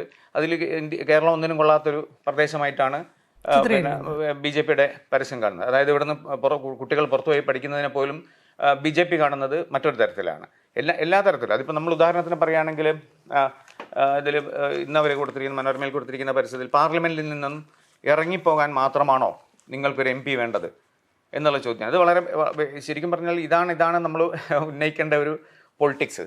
കാരണം പാർലമെന്റിൽ നിന്നും ഇറങ്ങിപ്പോകാനുള്ള MP-മാരെയാണ് നമ്മൾ സൃഷ്ടിക്കേണ്ടത്. കാരണം എന്ന് വെച്ചാൽ വളരെ ഏകപക്ഷീയമായ നിയമങ്ങൾ ഉണ്ടാക്കുക, അതിൽ എതിർത്ത് സംസാരിക്കാൻ അവസരമില്ലാണ്ടിരിക്കുക, അല്ലെങ്കിൽ 143ഓളം MP-മാരെ പുറത്താക്കുക. അതായത് എതിർ ശബ്ദങ്ങളെ പുറത്താക്കുന്ന സ്ഥലത്ത് പുറത്താക്കപ്പെടുകയോ അല്ലെങ്കിൽ ഇറങ്ങിപ്പോരുകയോ ചെയ്യുന്ന MP-മാരെ ആണ് കേരളത്തിൽ നിന്നും ഉൽപ്പാദിപ്പിക്കേണ്ടത്. അല്ലാതെ അവിടെ ഇരുന്നിട്ട് ഇത്തരത്തിലുള്ള ജനവിരുദ്ധ നിയമങ്ങൾ ഉണ്ടാക്കുന്ന ഒരു രാഷ്ട്രീയ പാർട്ടിയുടെ പറയുന്നത് ജനങ്ങളുടെ അനുഗ്രഹത്താൽ കേന്ദ്രത്തിൽ NDA അധികാരത്തിൽ വരുമെന്ന് ഉറപ്പാണ്. എങ്ങനെയുള്ള ഫലപ്രദമായി തൻ്റെ കർത്തവ്യം നിറവേറ്റുന്നതിനും ജനങ്ങളുടെ പ്രശ്നത്തിന് പരിഹാരങ്ങൾ കണ്ടെത്തുന്നതിനും പാർലമെന്റിൽ ഇരിക്കുന്ന MP-മാരെ നിർമ്മിക്കണം എന്നാണ് BJP പറയുന്നത്. അപ്പോൾ അതിനുവേണ്ടി BJP പറയുന്നത് വെച്ചാൽ കേരളം ഒന്നിനും കൊള്ളുകയില്ല. ഇത് ഓക്കെ, ഈ ശ്രമങ്ങൾ ഏതെങ്കിലും തരത്തിൽ സ്വാധീനം ചെലുത്തുമെന്ന് വിചാരിക്കുന്നുണ്ടോ വോട്ടർമാരുടെ ഇടയിൽ? അല്ല, വോട്ടർമാരുടെ ഇടയിൽ ഞാൻ പറഞ്ഞില്ല, ഈ സ്ട്രാറ്റജി ഉപയോഗിക്കുക എന്നുള്ളതാണ്. കാരണം കേരളത്തിൽ വേറെ ഒന്നും പറയാനില്ല. അതുകൊണ്ട് എന്തുകൊണ്ട് നമ്മളുടെ മക്കൾ പഠനത്തിനും ജോലിക്കുമായി കേരളം വിടുന്നു? നമുക്കറിയാം എത്രയോ കാലമായിട്ട് പിന്നെ കേരളത്തിൻ്റെ ഒരു ശക്തി എന്ന് പറയുന്നത് പുറത്തുപോയി പഠിക്കുന്നതും അല്ലെങ്കിൽ നമ്മുടെ ഹ്യൂമൻ റിസോഴ്സ് പുറത്ത് ഉപയോഗിക്കാൻ പറ്റുന്നത് എന്നുള്ളതും ഒക്കെയാണ്. അപ്പം അതിനെ പരിഹസിക്കുകയാണ്. പിന്നെ ഈ ശമ്പളത്തിൻ്റെയും പെൻഷൻ്റെയും കാര്യം പറയുന്നു. എങ്ങനെയാണ് അത് പിന്നെ കേരളത്തിനെ കുടുക്കിയിട്ടിരിക്കുന്നതെന്ന് നമുക്കറിയാവുന്ന കാര്യമാണ്. അപ്പം ഈ ഒരു വ്യാജമായ കാര്യങ്ങളെ വസ്തുതകൾ എന്ന രീതിയിൽ പ്രചരിപ്പിക്കുക. അപ്പോൾ അതൊരു പുതിയൊരു തരം എന്താ പറയുക, രാഷ്ട്രീയ പ്രചരണത്തിൻ്റെ പുതിയൊരു തരം സംഗതി കേരളത്തിലേക്ക് കൊണ്ടുവരികയാണ് മോഡി ചെയ്യുന്നത്. മോഡി ഇവിടെ ക്യാമ്പ് ചെയ്യുന്നതും അതാണ്. പക്ഷേ ഇതിന് കൂട്ടുനിൽക്കുന്നുണ്ട് നമ്മുടെ മുഖ്യധാര മാധ്യമങ്ങൾ. ഉദാഹരണത്തിന് ഏഷ്യാനെറ്റ് ആദ്യമായിട്ടാണ് വളരെ പ്രകടമായിട്ട് രംഗത്തിറങ്ങി BJP-ക്ക് വേണ്ടി വോട്ട് ചോദിക്കുന്നത്. അത് നമ്മൾ കാണുന്ന ഒരു മെച്ചുറായ ഒരു സീസൺഡായ ഒരു ടെലിവിഷൻ ചാനൽ എന്നുള്ള രീതിയിലാണ് ഇത്രയും കാലം നമുക്ക് ഏഷ്യാനെറ്റിനെ കാണാൻ പറ്റൂ. പക്ഷേ ഏഷ്യാനെറ്റ് ആദ്യമായിട്ടാണ് അതിൻ്റെ മാനേജീരിയൽ ഭാഗത്തിൽ വരുന്ന ഒരു സ്ഥാനാർത്ഥിക്ക് വേണ്ടി ഒരു മറയുമില്ലാതെ പിന്നെ വോട്ട് അഭ്യർത്ഥിച്ചുകൊണ്ടേയിരിക്കുന്നത്, അതിനുവേണ്ടിയുള്ള സംഗതികൾ നിർമ്മിക്കുന്നത്. അതായത് ഇദ്ദേഹത്തിൻ്റെ രാജീവ് ചന്ദ്രശേഖരൻ്റെ സ്ഥാനാർത്ഥിത്വം പ്രഖ്യാപിക്കുന്നതിന് മുമ്പുള്ള ഏഷ്യാനെറ്റ് അല്ല ഇപ്പോഴത്തെ ഏഷ്യാനെറ്റ്. കാരണം അങ്ങനെയാണ് ഒരു വസ്തു കൂടി. അതുപോലെ തന്നെ മോഡി കൊടുത്തിരിക്കുന്ന ഇൻ്റർവ്യൂ, മോഡി വളരെ സെലക്റ്റീവായിട്ട് 2 പത്രങ്ങൾ കൊടുത്തിരിക്കുന്ന, ഒന്ന് ഏഷ്യാനെറ്റിനും ഒന്ന് മാതൃഭൂമിക്കാണ്. അതും ഒരു സെലക്ഷനാണ്. അത് ഏത് മണ്ഡലത്തിലേക്കാണ് ഞാൻ എൻ്റെ ഈ ഇത്രയും പറഞ്ഞിരിക്കുന്ന നുണകളൊക്കെ പ്രചരിപ്പിക്കാൻ ആഗ്രഹിക്കുന്നത്, അത് ഏത് സമൂഹത്തിനെയാണ് സ്വാധീനിക്കാൻ പോകുന്നത് എന്നുള്ള കൃത്യമായ കാഴ്ചപ്പാടോട് കൂടിയിട്ടാണ് അത് ചെയ്യുന്നത്. പക്ഷെ ഇതിലും എനിക്ക് പറയാനുള്ളത്, ഇതിനെ കൗണ്ടർ ചെയ്യാനുള്ള ഒരു ശരിക്കും ഒരു പ്രാക്ടിക്കൽ സ്ട്രാറ്റജി പലപ്പോഴും UDF-ൻ്റെയോ LDF-ൻ്റെയോ ഭാഗത്ത് ഇല്ലാണ്ടായി പോകുന്നുണ്ടെന്ന് ഈ ഇലക്ഷനിൽ നമ്മൾ വളരെ കൃത്യമായിട്ട് കാണുന്നുണ്ട്. രാജീവ് ചന്ദ്രശേഖരൻ്റെ സ്ഥാനാർത്ഥിത്വത്തിന് ശേഷമാണ് ഏഷ്യാനെറ്റ് മാറിയതെന്നുള്ള വാദത്തോട് ഞാൻ യോജിക്കുന്നില്ല. കുറേ കാലമായിട്ട് ഏഷ്യാനെറ്റ് കൃത്യമായി BJP സ്റ്റാൻഡ് വളരെ പ്രകടമായിട്ട് എടുത്തുകൊണ്ടിരിക്കുന്ന ഒരു സ്ഥിതിവിശേഷം തന്നെയാണുള്ളത്. കാരണം ഈ ഒരു മാധ്യമങ്ങളുടെ പലതരത്തിലുള്ള ഒരു മൾട്ടി ഡയമെൻഷണൽ ആയിട്ടുള്ള സ്ട്രാറ്റജിയാണ് കേരളത്തിന് വേണ്ടിയിട്ട് അവർ പ്ലാൻ ചെയ്തിട്ടുള്ളത്. ഇതിൽ പറയുന്നതെല്ലാം തെറ്റായ വസ്തുതകൾ, നുണപ്രചാരണമാണ് യഥാർത്ഥത്തിൽ മുന്നോട്ട് വയ്ക്കുന്നത്. ഇത് ഏതെങ്കിലും തരത്തിൽ ഇവിടുത്തെ വോട്ടർമാരെ സ്വാധീനിക്കുമോ? ഇതിനെ കൗണ്ടർ ചെയ്യുന്നൊരു നരേറ്റീവ് ഉണ്ടാക്കുന്ന ഇവിടുത്തെ രാഷ്ട്രീയ പാർട്ടികൾക്ക് പറ്റിയിട്ടുണ്ടോ? ഇതിൽ എത്രത്തോളം വസ്തുതകളുണ്ട്? അതിൻ്റെ ഒരു പ്രശ്നം NP ചെക്കുട്ടി ചൂണ്ടിക്കാണിച്ചതാണ്. അതായത് ഈ പരസ്യത്തിൻ്റെ ഒരു പ്രാഥമിക ലക്ഷ്യം എന്നുള്ളത് 70 വർഷത്തെ കേരളത്തിൻ്റെ ചരിത്രത്തെ അപ്പാടെ റദ്ദാക്കി കളയുന്ന ഒരു അവകാശവാദങ്ങളാണ് BJP. അതായത് 70 വർഷമായിട്ട് UDF-ഉം LDF-ഉം ഭരിച്ചു മുടിച്ച ഒരു കേരളത്തിനെ റദ്ദാക്കി കളയാണ് ഇതുവരെയുള്ള. നമുക്ക് UDF-നോട് LDF-നോടൊക്കെ വിമർശനമുണ്ട്. ഇപ്പോൾ വിദ്യാഭ്യാസ ഇതിനോട് സിസ്റ്റത്തിനോട്, സാമ്പത്തിക പ്രശ്നങ്ങളോടൊക്കെ പല LDF-നും UDF-നും നയങ്ങളോട് വിമർശനമുള്ളവരാണ്. പക്ഷേ കേരളം എന്ന് പറഞ്ഞത് ഒരു വെറും പൊള്ളയായിട്ടുള്ള ഇല്ലാത്തൊരു സംസ്ഥാനമാണെന്ന് ഒരിക്കലും നമുക്ക് പറയാൻ കഴിയില്ല. ഇപ്പോൾ ഈ പറഞ്ഞ പോലെ സ്റ്റുഡൻസ് വിദേശത്ത് പോകുന്നുണ്ട്. അത് ഫാക്ച്വലായിട്ട് തന്നെ തെറ്റാണത്. ശരിക്കും പറഞ്ഞു കഴിഞ്ഞാൽ ഒരു 15%-ഓളം 4% സ്റ്റുഡൻസ് മാത്രമാണ് കേരളത്തിൽ നിന്ന് ടോട്ടൽ എണ്ണം നോക്കിക്കഴിഞ്ഞാൽ ഇന്ത്യയിൽ നിന്ന് വിദേശത്ത് പോകുന്ന സ്റ്റുഡൻസുകളുടെ എണ്ണം നോക്കിക്കഴിഞ്ഞാൽ അത് 4% മാത്രമാണ് വിദേശത്ത് കേരളത്തിൽ നിന്നുള്ളവർ. 15% ആന്ധ്രയിലും തെലങ്കാനയിലും പഞ്ചാബിൽ നിന്നൊക്കെ പോകുന്നവർ. അപ്പോൾ അങ്ങനെ ഫാക്ച്വലായിട്ട് തന്നെയുള്ള ഈ പറഞ്ഞ എം പിമാരുടെ പ്രശ്നം, എം പിമാർ പുറത്താക്കപ്പെടുകയാണ് ശരിക്കും ചെയ്തേക്കണത്, അല്ലാതെ അവർ ഇറങ്ങിപ്പോകില്ല ചെയ്തേക്കണത്. അപ്പോൾ ഇതിനെ ചെറുക്കാൻ UDF-നും LDF-നും കഴിഞ്ഞിട്ടില്ല. ഈ പ്രശ്നം കാരണമാണ് എൻ പിച്ചക്കുട്ടി ചൂണ്ടിക്കാണിച്ചൊരു പ്രശ്നമുണ്ട്. അതായത് അവർ തന്നെ ഒരു പ്രതിക്കൂട്ടിലാക്കപ്പെടുന്ന ഒരു ഒരു ഒരു ഇതുണ്ട്. അതായത് അവർക്ക് ഇതിനെ ഈ സാമ്പത്തിക പ്രശ്നത്തിനെയോ ഉന്നത വിദ്യാഭ്യാസ മേഖലയിൽ നടക്കുന്ന പ്രശ്നങ്ങളെയോ ഒന്നും അതായത് അവർ പിന്നെ പ്രതിക്കൂട്ടിലാണ് ഈ വിഷയങ്ങൾ. അപ്പോൾ അതുകൊണ്ട് തന്നെ BJP-യുടെ ക്യാമ്പയിനെ ഫലപ്രദമായിട്ട് പ്രതിരോധിക്കാനുള്ള ഒരു ശേഷിക്കുറവ് ഈ മുന്നണികളുടെ ഭാഗത്തു നിന്നുകൊണ്ട് വളരെ വ്യക്തമാണ്. അത് ഭയങ്കരമായിട്ട് BJP മുതലെടുക്കണമെന്നും കാണാം. ഈ കഴിഞ്ഞ 2 ദിവസങ്ങളൊക്കെയുള്ള അവിടെ ക്യാമ്പയിൻ. ഇപ്പോൾ ഇന്ന് പിണറായി വിജയൻ്റെ പത്രസമ്മേളനം ഉണ്ടായിരുന്നു, മോഡിക്ക് മറുപടി കൊടുക്കാൻ വേണ്ടി എന്നുള്ള രീതിയിൽ. പക്ഷെ അദ്ദേഹം ടാർഗറ്റ് ചെയ്യുന്നത് രാഹുൽ ഗാന്ധിയാണ്. രാഹുൽ ഗാന്ധിയെയും മോഡിയെയും ഒരേ തുലാസിൽ വെച്ചിട്ട് തൂക്കുന്ന തരത്തിലുള്ള ഒരു ക്യാമ്പയിനാണ്. അപ്പോൾ കൃത്യമായിട്ടുള്ള ലോജിക്കലായിട്ടുള്ള ഒരു ക്യാമ്പയിൻ, ഈ വിഷയങ്ങൾ ക്യാമ്പയിനിലേക്ക് കൊണ്ടുവരാനൊക്കെയുള്ള ശേഷിക്കുറവ് എന്തായാലും ഈ 2 മുന്നണികൾക്കും ഉണ്ട് എന്ന് നമുക്ക് അതിലിപ്പോൾ അത് കുറ്റം പറയുന്ന സമയത്ത് ഇത്തരത്തിലുള്ളൊരു വിവാദം തുടങ്ങി വെച്ചത്, പ്രത്യേകിച്ച് ഇന്ത്യ മുന്നണി എന്ന് പറയുന്ന ഒരു സാധനം ഒരു ഭാഗത്തും, ഇവിടെ LDF എന്ന് പറയുന്ന അതിലും ഇതിലുമില്ലാത്ത എന്നാൽ ലെഫ്റ്റ് എന്ന് പറഞ്ഞ് നിൽക്കുന്ന ഒരു മുന്നണി സംവിധാനവും രാഷ്ട്രീയ പരീക്ഷണത്തിൽ ഏർപ്പെടുമ്പോൾ തീരെ ഒരുതരം മെച്യൂരിറ്റി ഇല്ലാത്ത രീതിയിൽ ഈ വിഷയം പുറത്തെടുത്ത് ഇടുന്നത് രാഹുൽ ഗാന്ധിയാണ്. രാഹുൽ ഗാന്ധിയെ സംബന്ധിച്ചിടത്തോളം ഡൽഹിയിൽ കെജ്രിവാളിനെ അറസ്റ്റ് ചെയ്ത് ജയിലിലിടണം എന്ന് പറഞ്ഞ ആളാണ്. ഇവിടെ വന്ന് പിണറായി വിജയനെ അറസ്റ്റ് ചെയ്ത് ജയിലിലിടണം എന്ന് പറയുകയാണ്. അതായത് ഇത്തരം എത്രയോ വലിയ ഗാങ്സ്റ്റർ പാർട്ടികൾ പോലും ഇന്ത്യയിൽ മത്സരിക്കുന്നുണ്ട്. എന്തായാലും പിന്നെ കേരളത്തിലെ ഇടതു മുന്നണിയോ CPIM-ഓ അത്തരത്തിലൊരു ഗാങ്സ്റ്റർ പാർട്ടിയാണെന്ന് എനിക്ക് വിശ്വസിക്കാൻ തോന്നുന്നില്ല. അപ്പോൾ എല്ലാവരെയും പിന്നെ CPIM-നെ പിടിച്ച് ജയിലിലിടുക എന്നുള്ളതാണ് ജയിക്കാനുള്ളൊരു ഉപാധി എന്ന രീതിയിൽ. അല്ല കമൽ, അതെ, ഈ രാഹുൽ ഗാന്ധിയുടെ പ്രസംഗം 2-3 ദിവസം മുമ്പല്ലേ വന്നത്. കഴിഞ്ഞ എത്രയോ ദിവസങ്ങളായിട്ട് കണ്ടിന്യൂസ് ആയിട്ട് ഈ ഇടതുപക്ഷത്തിന്റെ ആളുകൾ ആരെ അറ്റാക്ക് ചെയ്തുകൊണ്ടിരുന്നത്? രാഹുൽ ഗാന്ധിയല്ലേ. അപ്പോൾ he had to fight back. There is no other way. കാരണം വെച്ചാൽ അങ്ങോട്ട് ഈ നാട്ടിലുള്ള ഒരു രാഷ്ട്രീയ പാർട്ടിയുടെ പ്രതിനിധിയാണ്, അദ്ദേഹം ഇവിടെ മത്സരിക്കുന്നുണ്ട്. സ്വാഭാവികമായിട്ടും ഇതിന് മുമ്പുള്ള എത്രയോ കാലങ്ങളായിട്ട് ഞാൻ രാഹുൽ ഗാന്ധിയുടെ കേരളത്തിൽ അദ്ദേഹം 5 കൊല്ലമായിട്ട് ഒരിക്കൽ പോലും ഇടതുപക്ഷത്തിനെതിരായിട്ടോ CPM-നെതിരായിട്ടോ ഒരു പൊസിഷൻ അദ്ദേഹം അങ്ങനെ പരസ്യമായിട്ട് എടുത്തിരുന്നത്. എല്ലായ്പ്പോഴും ഞങ്ങൾ ഒന്നിച്ചു നിൽക്കേണ്ടവരാണ് എന്നുള്ളൊരു സമീപനാണ് എടുത്തിരുന്നത്. ഇപ്പൊ അല്ല, ഇലക്ഷൻ കഴിഞ്ഞ 5 കൊല്ലമായിട്ട് രാഹുൽ ഗാന്ധിയുടെ റെക്കോർഡ് നിങ്ങൾ നോക്കൂ. രാഹുൽ ഗാന്ധി ഒരിക്കലും ഈ തരത്തിലൊരു പൊസിഷൻ എടുത്തിരുന്നത്. എന്തുകൊണ്ട്? രാഹുൽ ഗാന്ധി മോദിക്കെതിരായിട്ട് ആഞ്ഞടിക്കേണ്ട സമയത്ത് രാഹുൽ ഗാന്ധിക്കെതിരായിട്ട് അടിക്കുമ്പോൾ സ്വാഭാവികമായിട്ടും തിരിച്ചടിക്കും. ഇതല്ലേ സംഭവിച്ചത്? അതെന്തുകൊണ്ടാണ് അങ്ങനെ സംഭവിക്കുന്നത്? വേറെ നിവൃത്തിയില്ല. You have to fight back. നിങ്ങൾക്കെതിരായിട്ട് അറ്റാക്ക് ചെയ്യുന്ന സമയത്ത് ഇങ്ങനെ അതിപ്പം മോഡി കഴിഞ്ഞ ആഴ്ച ഇവിടെ വന്നിട്ട് പിണറായി വിജയനെ കുറിച്ച് എന്താ വിളിച്ചത് നമുക്കറിയാം. അദ്ദേഹത്തിനെ കുറിച്ച് ഞാൻ ആ വാക്ക് ഇവിടെ പറയുന്നില്ല, പക്ഷെ വളരെ മോശമായിട്ടുള്ള വാക്കുകളാണ്. എന്തുകൊണ്ട് റിയാക്ട് ചെയ്യുന്നത്? ഇപ്പം അതിനെല്ലാം നിങ്ങൾ ഡൈവേർട്ട് ചെയ്ത് രാഹുൽ ഗാന്ധിയിലേക്ക് കൊടുത്തപ്പോൾ രാഹുൽ ഗാന്ധി തിരിച്ചു നിങ്ങളെ എന്തുകൊണ്ട് അദ്ദേഹത്തെ അറസ്റ്റ് ചെയ്യില്ല ചോദിച്ചു. ഇതല്ലേ സംഭവിച്ചത്? മാത്രമല്ല ഈ പിണറായി വിജയൻ എന്ന് പറഞ്ഞത് ഒളിച്ചോടി പോയിട്ടുള്ള രാഹുൽ ഗാന്ധിയുടെ പഴയ ചരിത്രം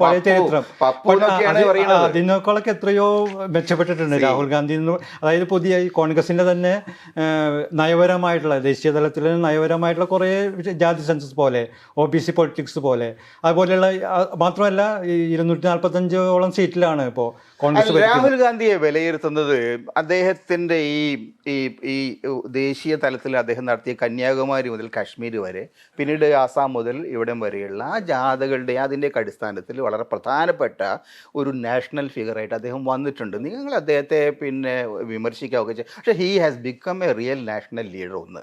രണ്ടാമത്തെ കാര്യം, ഇന്ത്യയുടെ സാഹചര്യങ്ങളിൽ അദ്ദേഹത്തിൻ്റെ ഒരു പുതിയ ഒരു ഇക്കണോമിക് സോഷ്യൽ അപ്രോച്ച് ഉണ്ട്. അത് ന്യായ് പദ്ധതി കഴിഞ്ഞ തവണയും കൊണ്ടുവന്നു, അത് ആളുകൾ ശ്രദ്ധിച്ചില്ല. പക്ഷെ ന്യായ് പദ്ധതി വളരെ പ്രധാനപ്പെട്ട ചില ഇക്കണോമിക് അജണ്ട മുന്നോട്ട് വയ്ക്കുന്നുണ്ട്. രണ്ടാമത് ഈ പുതിയൊരു സോഷ്യൽ സൊസൈറ്റി ഇന്ത്യക്ക് അകത്ത് വരണം, സബാൾട്ടൺ ക്ലാസസിന് പ്രാധാന്യം കൊടുക്കണം, ജാതി സെൻസസ് അടക്കം ഇത്തരം കാര്യങ്ങളിൽ വളരെ ഡീപ്പായിട്ടുള്ള ഒരു സോഷ്യോ ഇക്കണോമിക് പെർസ്പെക്റ്റീവ് വെച്ചുകൊണ്ട് ഇന്ത്യൻ പൊളിറ്റിക്സിനെ അഡ്രസ്സ് ചെയ്യാൻ ശ്രമിക്കുന്ന ഒരു ലീഡറായിട്ടാണ് ഞാൻ അദ്ദേഹത്തെ കാണുന്നത്. മാത്രമല്ല അധികാര വിമുഖത എന്ന് പറഞ്ഞത് ഒരു കോൺഗ്രസിനെ പ്രതിപക്ഷമാക്കി നിലനിർത്തുന്നതിൽ വളരെ പ്രധാനപ്പെട്ട പങ്ക് വഹിച്ചിട്ടുണ്ട് രാഹുലിന്റെ അധികാര വിമുഖത എന്നാണ് എൻ്റെ അഭിപ്രായം.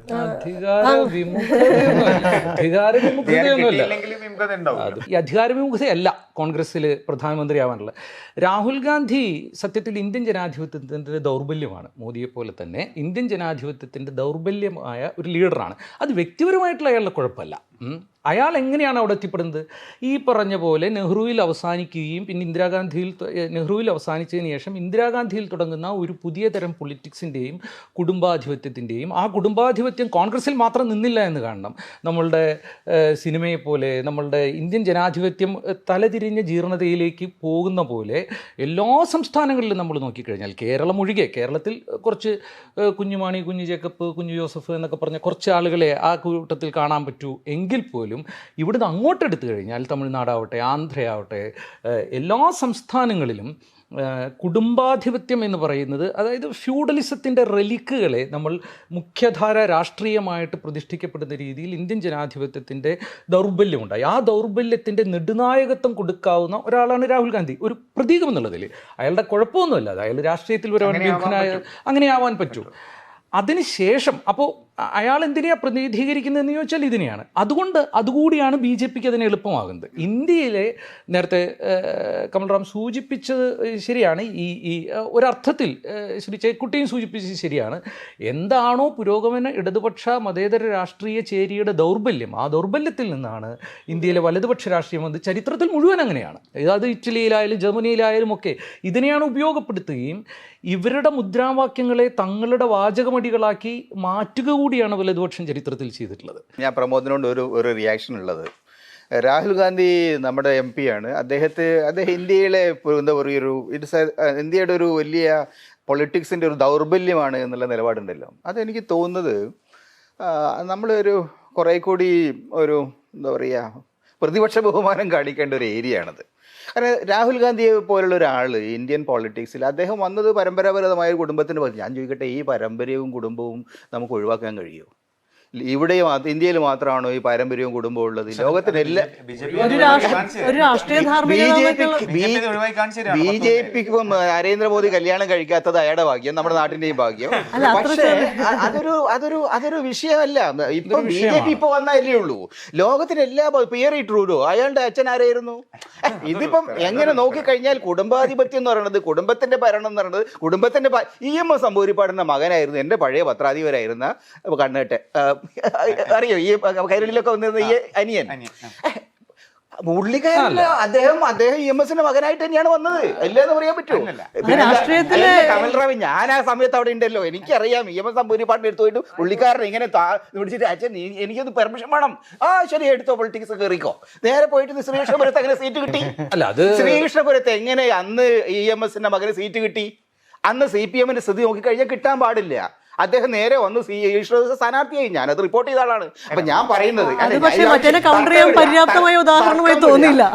ഈ സംഗതി എന്ന് പറയുന്നത് പാരമ്പര്യം കുടുംബം എന്നുള്ളത് നെഹ്റു കുടുംബത്തിന് മാത്രം സ്പെഷ്യാലിറ്റി ഒന്നുമല്ല. അതിന് പിന്നെ മോട്ടിലാൽ നെഹ്റു, ജവഹർലാൽ നെഹ്റുവിന് വേണ്ടിയിട്ട് ഗാന്ധിയുടെ അടുത്ത് കാല് പിടിച്ചതും കാക്ക പിടിച്ചതും ചരിത്രത്തിന്റെ ഭാഗമാണ്, ഉള്ളത് തന്നെയാണ്. നെഹ്റുവിന്റെ കാലത്ത് ഉണ്ടായിട്ടുണ്ട്. മോട്ടിലാൽ പോയിട്ട് സമ്മർദ്ദം ചെലുത്തിയിട്ട് തന്നെ എന്നെ മകനെ ACC പ്രസിഡന്റ് ആക്കണം. അത് ശരിയാണെന്നാണോ? അല്ല, ശരിയല്ല. പക്ഷെ അത് സംഭവിക്കുന്നുണ്ട്. പക്ഷെ അതിന്റെ ഭാഗമായിട്ട് വന്നിരിക്കുന്ന ഓരോ തലമുറയും അവരുടെ എന്റെ അച്ഛൻ ഇന്ന ആളായി പോയത് കൊണ്ട് ഞാൻ രാഷ്ട്രീയത്തിൽ ഇറങ്ങുന്നത് അത് ഒരു ബാധ്യതയാണ്. യോഗ്യതയുടെ ഭാഗമായിട്ട് ഇപ്പൊ EMSന്റെ കാര്യത്തിൽ എന്ത് പറഞ്ഞാലും യോഗ്യതയുടെ ഒരു മാനദണ്ഡം വെച്ച് നോക്കാൻ ചില അർഹനായ ഒരു മകനാണ് രാഷ്ട്രീയത്തിലേക്ക് വരുന്നത്. പലപ്പോഴും രാജീവ് ഗാന്ധിയോ അല്ലെങ്കിൽ രാഹുൽ ഗാന്ധിയോ പ്രിയങ്കയോ എന്നുള്ള ചർച്ചയൊക്കെ വരുന്നത് യോഗ്യതയുടെ അടിസ്ഥാനത്തിലല്ല. അത് ഈ പറഞ്ഞ പിന്നെ കുടുംബവാഴ്ചയുടെ അത് തന്നെയാണ് ഞാനും പറയുന്നത്. എന്റെയും പോയിന്റ് അത് തന്നെയാണ്. EMSന്റെ മകന് വരാമെങ്കിൽ സോണിയാഗാന്ധിയുടെ മകനും വരാം. രാഹുൽ ഗാന്ധിക്ക് സംഭവിച്ചിട്ട് രാഷ്ട്രീയമായ പരിണാമം കൂടി ചേർത്ത് ഞാനത് പറഞ്ഞല്ലോ. സമീപകാല ചരിത്രത്തിൽ ആരാണ് ഈ തരത്തിൽ ജനങ്ങളോട് നേരിട്ട് സംഭവിച്ചുകൊണ്ട് കന്യാകുമാരി മുതൽ കാശ്മീർ വരെ കാലിൽ യാത്ര ചെയ്തിട്ടില്ല ഒരാള് നിങ്ങൾ കാണിച്ചില്ല? അല്ല, അതിപ്പോ ഞാൻ പറയാന്ന് വെച്ചാൽ എൻ്റെ എൻട്രൻസിലെ റാങ്ക് 1,85,000. എൻ്റെ അച്ഛൻ്റെ കയ്യിൽ കോടിക്കണക്കിന് രൂപയുള്ളതുകൊണ്ട് ഞാൻ മെഡിക്കൽ കോളേജിൽ ചേരുന്നു. പഠിക്കാൻ ചേരുമ്പോൾ ഞാൻ പിന്നെ പഠിക്കുകയും സാമാന്യമായിട്ട് ജലദോഷം വരുന്ന ആൾക്ക് ക്യാൻസറിനെല്ലാം മരുന്ന് എഴുതി കൊടുക്കുന്നില്ല എന്നുള്ള ഒരു കേമത്വമല്ല. അത് 5 കൊല്ലം പഠിച്ചാൽ ആർക്കും കിട്ടാവുന്ന ഒരു ലളിതമായ പരിപാടിയാണ്.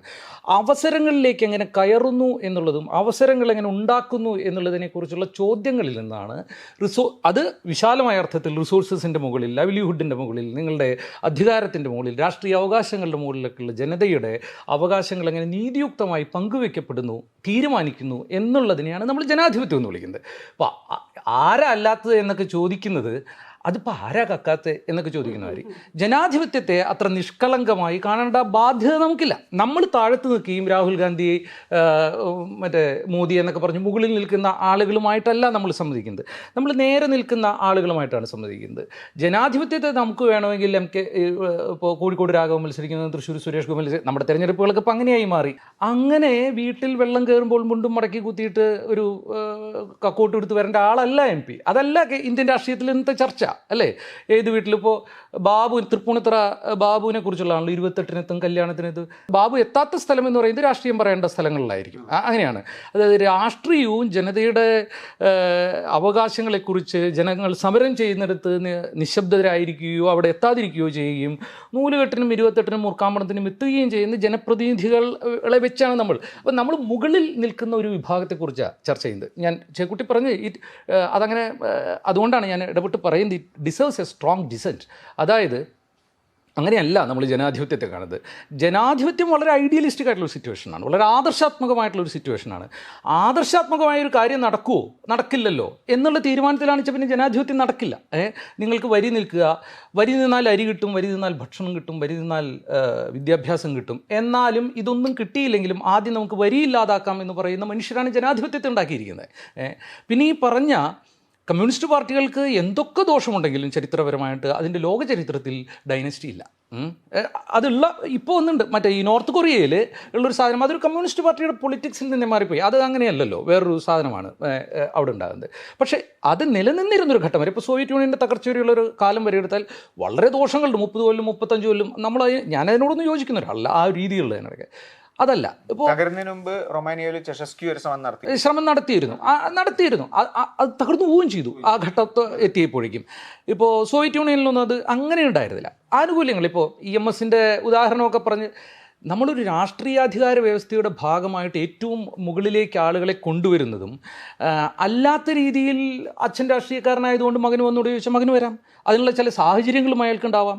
ഒരു മെക്കാനിക്കിൻ്റെ വീട്ടിൽ 10ാം നമ്പർ സ്പാനർ എടുത്തേ എന്ന് പറയുമ്പോൾ, അല്ലെങ്കിൽ ഇപ്പോൾ ഒരു വക്കീലിൻ്റെ വീട്ടിൽ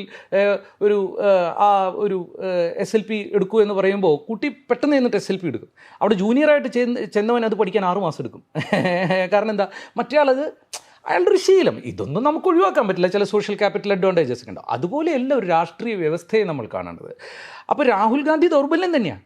എന്തുകൊണ്ടാണ് നേരത്തെ കമൽറാം സജീവ് പറഞ്ഞ പോലെ എന്തുകൊണ്ടാണ് ഇടത് വലത് മുന്നണികൾക്ക് വലത് എന്നല്ല ഈ the so called anti BJP ഫ്രണ്ടിന് ഒരു പൊളിറ്റിക്കൽ പ്രോഗ്രാമായിട്ട് അവരെ സമീപിക്കാൻ കഴിയാതെ വരുന്നത് എന്നുള്ളതിൻ്റെ പ്രധാന ദൗർബല്യങ്ങളിലൊന്ന്, അങ്ങനെ ഒരു പൊളിറ്റിക്കൽ പ്രോഗ്രാമിൻ്റെ ഭാഗമായിട്ട് രൂപപ്പെട്ട നേതാക്കളല്ല, അങ്ങനെ ഒരു പൊളിറ്റിക്കൽ പ്രോഗ്രാമിൻ്റെ ഭാഗമായിട്ട് ആൻറ്റി BJP ആയിട്ടുള്ള ആളുകളുമല്ല. നമ്മൾ നോക്കിക്കഴിഞ്ഞാൽ CPIM-ഉം CPI-യും അടക്കമുള്ള ഇടതുപക്ഷ പാർട്ടികളും പ്ലസ് ലാലു പ്രസാദും ഒരു പരിധിവരെ SP-യും ഒഴിച്ച് ബാക്കി എല്ലാ ഇന്ത്യ മുന്നണിയിലെ എല്ലാ കക്ഷികളും ഏതെങ്കിലും കാലത്ത് BJP-യുമായിട്ട് വേദി പങ്കിട്ടവരും മന്ത്രിസഭയിൽ അംഗങ്ങളായിരുന്നവരും ഇനിയും വേണമെങ്കിൽ ഒരു കാലഘട്ടത്തിലേക്ക് പോകാൻ തയ്യാറുള്ളവരുമാണ്. ഇപ്പോൾ അവർക്ക് എതിർത്ത് നിൽക്കേണ്ടി വരുന്നത് BJP പറയുന്നത് ഞങ്ങൾക്ക് നിങ്ങളെ ആവശ്യമില്ല എന്ന് പറയുന്നത് കൊണ്ടാണ്.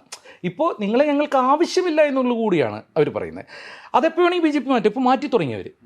അവർക്ക് ഈ അവസാന ഘട്ടത്തിൽ അവർക്ക് അത്ര ഉറപ്പില്ലാതെ വന്നപ്പോൾ മാറ്റി തുടങ്ങി. ഞാൻ പറയുന്നത് അപ്പോൾ രാഹുൽ ഗാന്ധി ഒരു ലീഡറായിട്ട് ഇവോൾവ് ചെയ്തു ചോദിച്ചാൽ അത് ഇവോൾവ് ചെയ്യാം, ഇവോൾവ് ചെയ്യാതിരിക്കാം. പക്ഷേ ഒരു പൊളിറ്റിക്കൽ പ്രോഗ്രാമിൻ്റെ ഭാഗമായിട്ടല്ലാതെ നിങ്ങൾക്ക് BJP-യെ നേരിടാൻ കഴിയില്ല. നിങ്ങൾ BJP-യെ നേതാവിൽ കൂടെ നേരിടാൻ ശ്രമിക്കുമ്പോൾ എന്ത് സംഭവിക്കും? അവരൊരു നേതാവിനെ ഉയർത്തിക്കാട്ടും. അത് ഫാഷിസ്റ്റ് പൊളിറ്റിക്സിൻ്റെ ലോകത്ത് ചരിത്രത്തിലും അതിൻ്റെ ഭാഗമാണ്. അവർ മോദിയെ ഉയർത്തിക്കാട്ടും, ഫൈറ്റ് വിത്ത് അസ് എന്നാണ്, ഞങ്ങളുമായിട്ട് ഗുസ്തി പിടിക്കുക എന്നാണ്. അങ്ങനെ മോദിയുമായിട്ട് ഗുസ്തി പിടിക്കാൻ ശ്രമിക്കുമ്പോൾ മോദി കണ്ടില്ലേ, ഇപ്പോൾ കഴിഞ്ഞ ദിവസത്തെ ഈ പറഞ്ഞ ഇൻ്റർവ്യൂവിൽ മോദി വലിച്ചിടുകയാണ് രാഹുൽ ഗാന്ധിയെ.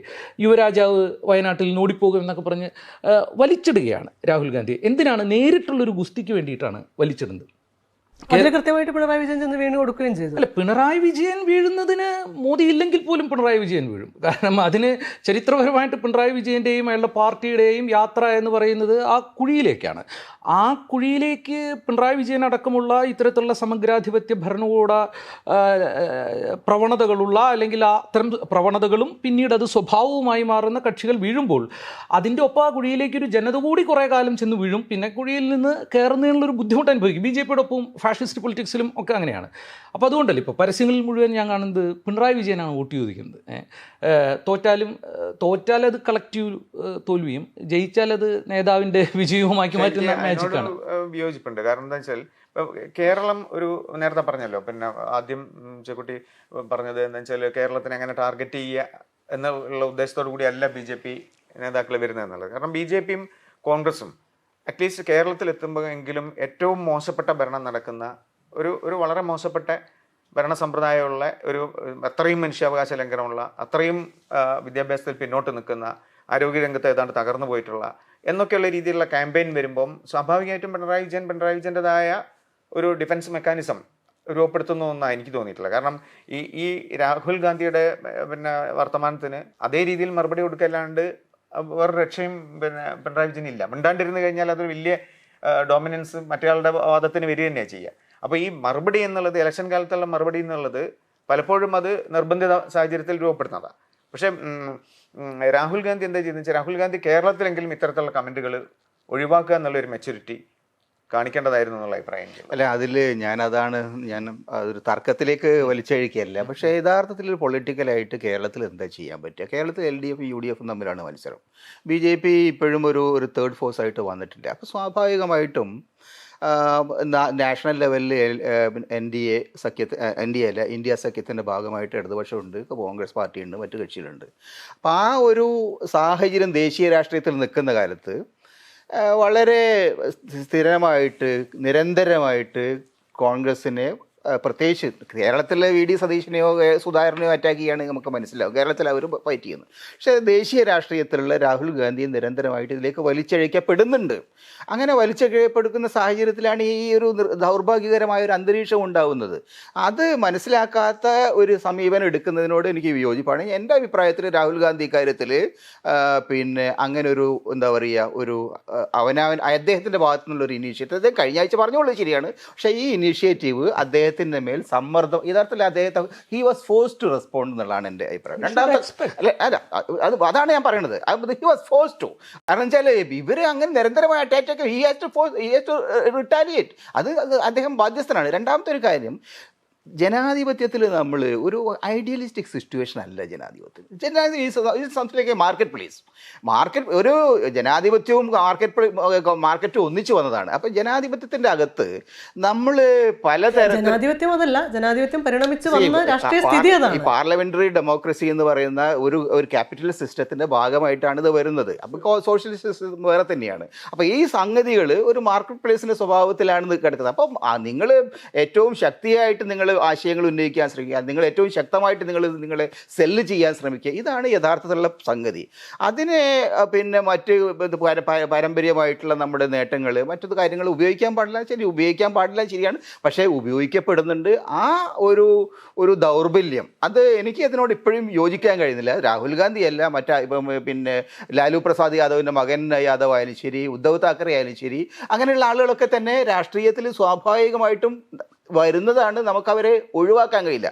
അതൊരു ഡെമോക്രസിയുടെ ഭാഗമായിട്ടുള്ള ഒരു സിസ്റ്റമായിട്ടാണ് എനിക്ക് തോന്നുന്നത്. നമ്മളതിനെ ആവശ്യത്തിലേറെ ആ വിഷയത്തിൽ ഫോക്കസ് ചെയ്യേണ്ട കാര്യമില്ല എന്ന് എനിക്ക് തോന്നുന്നത്. അതിലൊരു പ്രശ്നം, ഇപ്പോൾ നമ്മൾ ഉപയോഗിക്കുന്ന വാക്ക് വളരെ സ്വാഭാവികമായതാണ്. കോട്ടൺ സ്വാഭാവികം അല്ല, അതല്ല സ്വാഭാവികത, അത് അസ്വാഭാവികമാണ്. അസ്വാഭാവികമായൊരു സംഗതി ആധിപത്യം നേടുമ്പോഴാണ് നമ്മളതിനെ സ്വാഭാവികം എന്ന് പറയുന്നത്.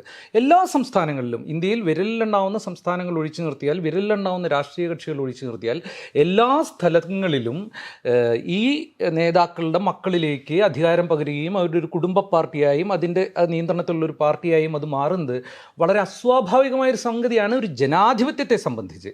പക്ഷെ നമുക്കത് സ്വാഭാവികമായി ഫീൽ ചെയ്യുന്നു. അത് ജനാധിപത്യത്തിൻ്റെ പരാജയമാണ്. ഇന്ത്യ അങ്ങനെ നോക്കിക്കഴിഞ്ഞാൽ ഒരു ആധുനിക ജനാധിപത്യ രാഷ്ട്രമായിട്ടില്ല.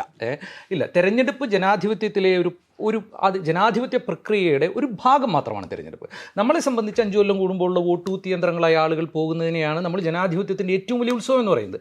ജനാധിപത്യത്തിലെ ഒരു സാങ്കേതിക പ്രക്രിയയും ഒരു തെരഞ്ഞെടുപ്പ് പ്രക്രിയയും ഒരു ഘട്ടത്തിൽ നടക്കുകയും അതിനുശേഷവും ജനങ്ങൾക്ക് തുടർന്നുള്ള എല്ലാ ഘട്ടങ്ങളിലും അവർക്കതിൽ പങ്കാളിത്തവും ഇടപെടാനുള്ള സ്വാതന്ത്ര്യവും അതിലെ നിയാമകമായ അഭിപ്രായവും നിർണായകമായ സ്വാധീന ശക്തിയും ഉണ്ടാകുമ്പോഴാണ് ഒരു ജനാധിപത്യം അതിൻ്റെ പൂർണ്ണാർത്ഥത്തിൽ എത്തുന്നത്. ജനാധിപത്യത്തെ അതിൻ്റെ പൂർണ്ണാർത്ഥത്തിൽ ലഭിക്കാൻ അർഹതയില്ലാത്ത ജനങ്ങളല്ല നമുക്കതിന് അർഹതയുണ്ട്. അപ്പോൾ നമ്മൾ ഓരോ ഘട്ടത്തിലും അത് ആവശ്യപ്പെട്ടുകൊണ്ടിരിക്കണം. ഇത് കേരളത്തിലെ പ്രശ്നം വരുമ്പോഴും ഉണ്ട്. കേരളത്തിൽ ഇപ്പോൾ കമ്പാരിറ്റീവ് ആയിട്ടാണല്ലോ പറയുന്നത്. ഇപ്പോൾ ഇവിടെയാണ് ഏറ്റവും മോശം എന്ന് പറയുന്നത്. നമ്മളത് അംഗീകരിക്കുന്നില്ല. നമ്മളത് BJPയുടെ ഈ പദ്ധതിയായിട്ട് തന്നെ അംഗീകരിക്കുന്നു. അപ്പോൾ കേരളത്തിൽ നമ്മളോട് പറയുന്നില്ല, UP യിലേക്ക് നോക്കൂ. ഇപ്പോൾ നമ്മൾ ഏതാണ്ട് ഇന്ത്യ മുഴുവൻ യാത്ര ചെയ്ത മനുഷ്യരായിരിക്കും ഒരുപാട് ആളുകൾ.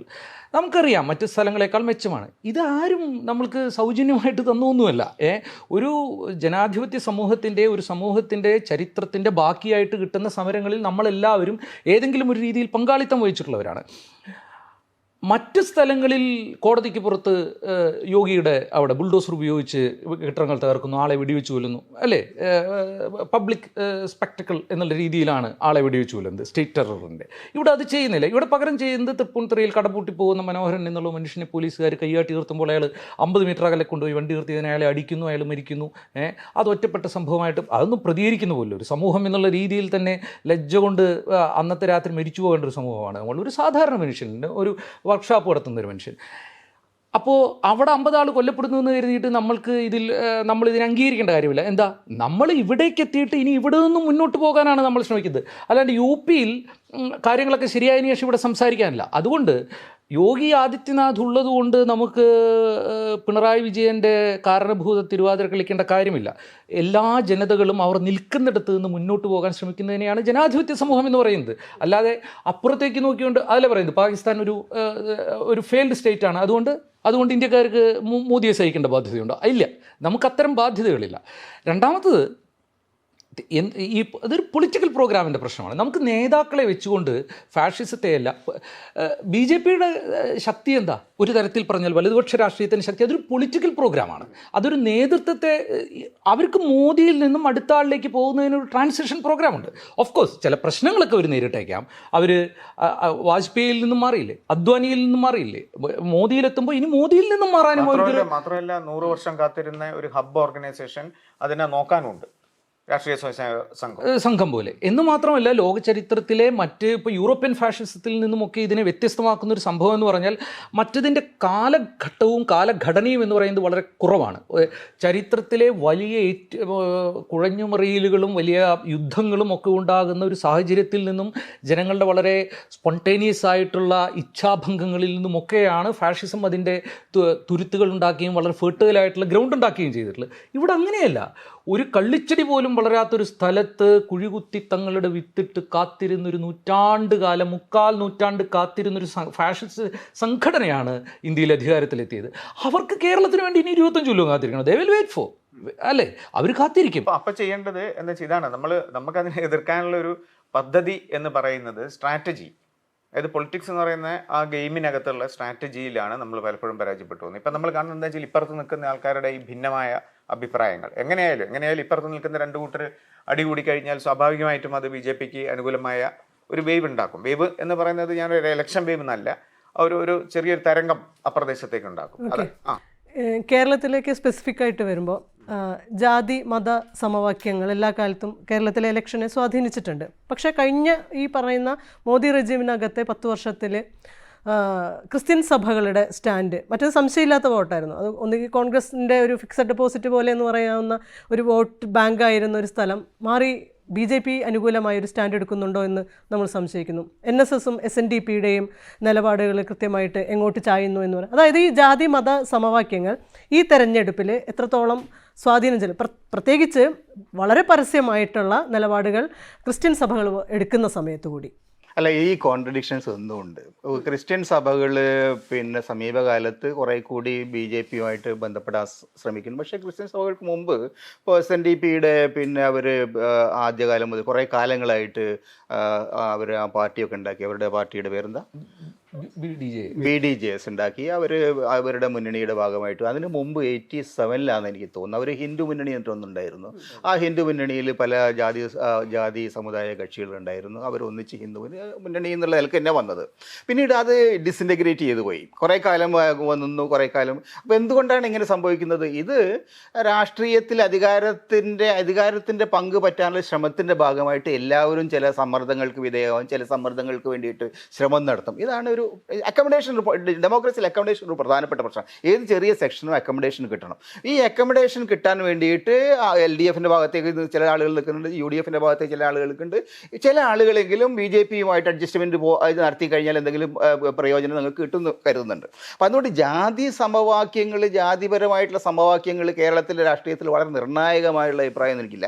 പലപ്പോഴും സംഭവിക്കുന്നത് വിവിധ ജാതി സമുദായങ്ങൾ തങ്ങൾക്കുള്ളതും ഇല്ലാത്തതുമായിട്ടുള്ള അവകാശവാദങ്ങൾ പലപ്പോഴും ഉന്നയിക്കാറുണ്ട്. ഇപ്പോൾ SNDPയിലെ വെള്ളാപ്പള്ളി പറയും അത് ഞങ്ങളാണ്, എല്ലാ കാര്യവും പുള്ളിക്കാരൻ നോക്കിക്കഴിഞ്ഞാൽ പുള്ളിക്കാരൻ നിശ്ചയിക്കുന്ന രൂപത്തിലാണ്. പക്ഷേ സത്യത്തിൽ എന്താ സംഭവിക്കുന്നത്?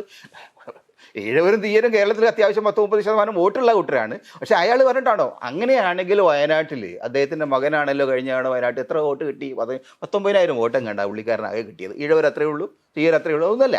അപ്പം അത്തരം അവകാശവാദങ്ങൾ അമിതമായിട്ട് എടുക്കേണ്ടതില്ല. പക്ഷേ ചില ഫോഴ്സസ് ഉണ്ട്, ചില എന്താ പറയുക, അടിസ്ഥാനപരമായ ചില ഫോഴ്സസ് ഉണ്ട്. ഉദാഹരണത്തിന് എനിക്ക് ക്രിസ്ത്യൻസിൻ്റെ കൃത്യമായിട്ട് എനിക്ക് പറയാൻ പറ്റില്ല, മുസ്ലിംസിനെ ഞാൻ പറയാം. മുസ്ലിങ്ങളെ സംബന്ധിച്ചിടത്തോളം പലപ്പോഴും മുസ്ലിങ്ങളുടെ കമ്മ്യൂണിറ്റിയുടെ വോട്ട് ഒരു തരത്തിലൊരു തരംഗം മാതിരി വരാറുണ്ട്.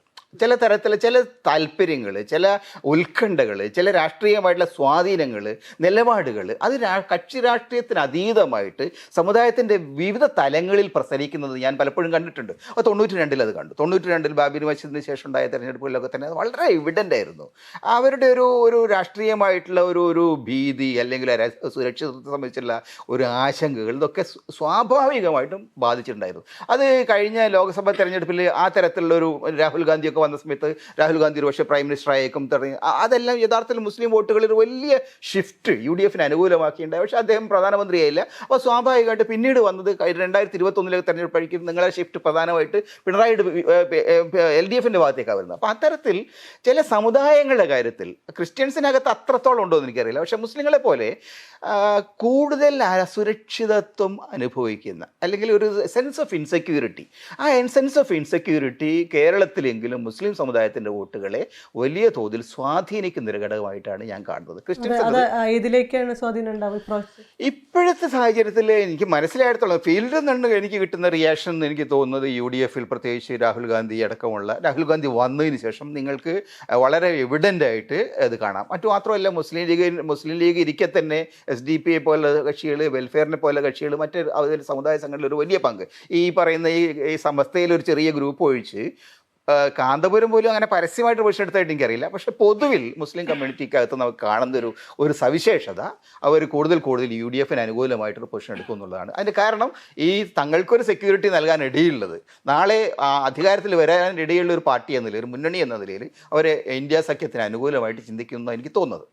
കണ്ണൻ, അങ്ങനെ ആയിരിക്കുമോ സംഭവിക്കുക? അതായത് ഈ ഒരു പാറ്റേൺ തന്നെയായിരുന്നു തുടർന്ന് വന്നിരുന്നത്. പക്ഷേ ഇപ്രാവശ്യത്തെ ഇലക്ഷനിൽ ക്രിസ്ത്യൻ സഭകളുടെ സ്റ്റാൻഡ് കുറച്ച് ഡ്യൂബിയസ് ആണ്. അത് ഈ പറയുന്ന പാറ്റേണിൻ്റെ ഭാഗമായിട്ട് LDFനും UDFനും അനുകൂലമാവുകയാണോ ചെയ്യുക, അതോ NDAക്ക് അനുകൂലമാവുകയാണോ ചെയ്യുക? എനിക്ക് തോന്നുന്നത് ക്രിസ്ത്യൻ സഭകളെ നമ്മൾ പ്രത്യേകമായിട്ട് ഈ ഇലക്ഷനിൽ പരിഗണിക്കണം എന്നാണ്. അതായത് മുമ്പ് ഉള്ളൊരു കഴിഞ്ഞ 2 തവണത്തെ പോലെ എല്ലാം തോന്നുന്നു. സമീപ വർഷങ്ങളിലൊക്കെ ഈ ഒരു ഓർഗനൈസ്ഡ് ആയിട്ടുള്ളൊരു വലതുപക്ഷവൽക്കരണത്തിന് ഇലക്ട്രൽ പൊളിറ്റിക്സിൽ തന്നെ ഈ ക്രിസ്ത്യൻ സഭകൾ വിധേയമായിക്കൊണ്ടിരിക്കുന്നു. അവർ പല തരത്തിൽ ഒരു വോട്ട് ബാങ്ക് എന്നുള്ള രീതിയിൽ മാത്രമല്ല, സാമ്പ്രദായികമായ വോട്ട് ബാങ്ക് എന്നുള്ള രീതിയിൽ മാത്രമല്ല, അല്ലാതെ തന്നെയുള്ളൊരു വിലപേശൽ ശക്തി എന്നുള്ള രീതിയിൽ ഈ BJPയുടെ മുന്നിൽ ഒരു സ്വയം വിൽപ്പനയ്ക്ക് വെച്ചിരിക്കുന്ന ഒരു അവസ്ഥ. ആന്റി മുസ്ലിം ഫീലിങ്സ്, ഒരു മുസ്ലിം പേടി അതിനെ അവരെ അതിലേക്ക് നയിക്കുന്നുണ്ട്. ഈ പ്രത്യേകിച്ച് ഇപ്പോൾ സമീപകാലത്ത് ആ സിനിമയൊക്കെ ഒരു കാര്യമില്ലാത്തൊരു വിഷയമാണ്. എന്തിനാ ഈ സിനിമ വെച്ച്? കാരണം ഒരു ഇസ്ലാമോഫോബിയയുടെ ഒരു എലിമെന്റ് മുസ്ലിം ക്രിസ്ത്യൻ കമ്മ്യൂണിറ്റിയുടെ തിങ്കിങ്ങിനെ എന്താ പറയുക ഗൈഡ് ചെയ്യുന്നുണ്ടോ എനിക്ക് തോന്നുന്നു. പക്ഷെ അതെല്ലാം തോന്നുന്നു. അതല്ലാതെ തന്നെ ഈ ക്രിസ്ത്യൻ സഭകളുടെ ഒരു അതിൽ എനിക്കതിലൊരു ചെറിയ വിയോജിപ്പുള്ളത്, കാരണം ക്രിസ്ത്യൻ സഭകളിൽ പലതും അങ്ങനെ ചെയ്യുന്നുണ്ടെങ്കിലും ഈ ക്രിസ്ത്യാനിറ്റി എന്ന് പറയുന്ന, കേരളത്തിലെ ക്രിസ്ത്യാനിറ്റി എന്ന് പറയുന്നത് വളരെയധികം സാംസ്കാരികമായിട്ടൊക്കെ മുന്നിൽ നിൽക്കുന്ന ഒരു മതജനവിഭാഗം. അപ്പോൾ ആ വോട്ടുകളെല്ലാം കൺസോളിഡേറ്റ് ചെയ്യിപ്പിക്കാനുള്ള കഴിവൊന്നും ഇന്ന് പഴയതുപോലെ സഭയ്ക്കുണ്ടെന്ന് ഞാൻ വിശ്വസിക്കുന്നില്ല. അതുകൊണ്ട് തന്നെ അങ്ങനെ ഒരു പിന്നെ മാസ് ആയിട്ട് പിന്നെ ക്രിസ്ത്യൻ വോട്ടുകൾ പിന്നെ BJPക്ക് മറയുന്നോ, അല്ലെങ്കിൽ പിന്നെ ഇപ്പോൾ തൃശ്ശൂരുള്ള സുരേഷ് ഗോപിക്ക് അവിടെയുള്ള ക്രിസ്ത്യാനികൾ മുഴുവൻ വോട്ട് ചെയ്യുന്നോ ഒന്നും വിശ്വസിക്കാൻ എനിക്ക് തോന്നുന്നില്ല. കാരണം വെച്ചാൽ ഒന്ന് സുരേഷ് ഗോപി ഒരു ഉദാഹരണമായിട്ട് എടുക്കുകയാണെങ്കിൽ, സുരേഷ് ഗോപി എന്നുള്ളത് ഞാൻ ഒരു വോട്ടർ എന്നുള്ള രീതിയിൽ നോക്കുകയാണെങ്കിൽ അയാളൊരു രാഷ്ട്രീയം പറയുന്നില്ല. പിന്നെ സിനിമയിൽ കാണിക്കുന്ന ഗിമ്മിക്കുകളൊക്കെ ഇങ്ങനെ കാണിക്കുന്ന ആൾക്ക് വോട്ട് ചെയ്യാൻ വേണ്ടിയിട്ട് ഇത്രയും സംസ്കാര സമ്പന്നരായ ആൾക്കാർ തയ്യാറാവുകയാണെങ്കിൽ അത് ഡെമോക്രസീൻ്റെ മറ്റൊരു തരത്തിലുള്ള മരണം കൂടിയാണ്. BJP കൊടുക്കുന്ന വോട്ട് പോലും അല്ല അത്. അപ്പം അങ്ങനെയൊക്കെ നോക്കുമ്പോൾ ആ ക്രിസ്ത്യാനിറ്റീൻ്റെ ഭാഗത്ത് നിന്ന് അത്തരത്തിലുള്ളൊരു സാധനം ഈ ഇലക്ഷനിലേക്ക് വരും എന്നെനിക്ക് തോന്നുന്നത്. അതേസമയത്തിൽ ഈ ഭീതി പിന്നെ ചെക്കുട്ടി പറഞ്ഞ ഭീതി നിലനിൽക്കുന്നുണ്ട്. കാരണം വെച്ചാൽ അതെന്തുകൊണ്ട് വെച്ചാൽ അത് ഈ ഇന്ത്യ ഒന്നിച്ച് കാണുമ്പം എത്രയൊക്കെ കുഴപ്പങ്ങൾ ഉണ്ടായാലും ഇന്ത്യ മുന്നണി എന്നുള്ളൊരു സാധനം. ഇപ്പം കഴിഞ്ഞ പ്രാവശ്യം രാഹുൽ തരംഗമാണ് ഇവിടെ നിലനിന്നിരുന്നെങ്കിൽ ഇപ്പം നമുക്ക് കാണാൻ പറ്റുന്നത്, ചെറുതായിട്ട് കാണാൻ പറ്റുന്നത് ഒരു ഇന്ത്യ തരംഗം എന്നുള്ള രീതിയിൽ ഒരു സംഗതി രൂപപ്പെട്ട് വരുന്നതായിട്ട് തോന്നുന്നുണ്ട്. കാരണം ഈ അരക്ഷിതരായ ആൾക്കാർ മുഴുവൻ, അത് മുസ്ലിങ്ങൾ മാത്രമല്ല, എല്ലാവർക്കും അങ്ങോട്ടൊരു ഷിഫ്റ്റ് ഉണ്ടാവുന്നുണ്ടോ എന്നുള്ള ഒരു തോന്നലാണ് ഇപ്പം നിലനിൽക്കുന്നത്.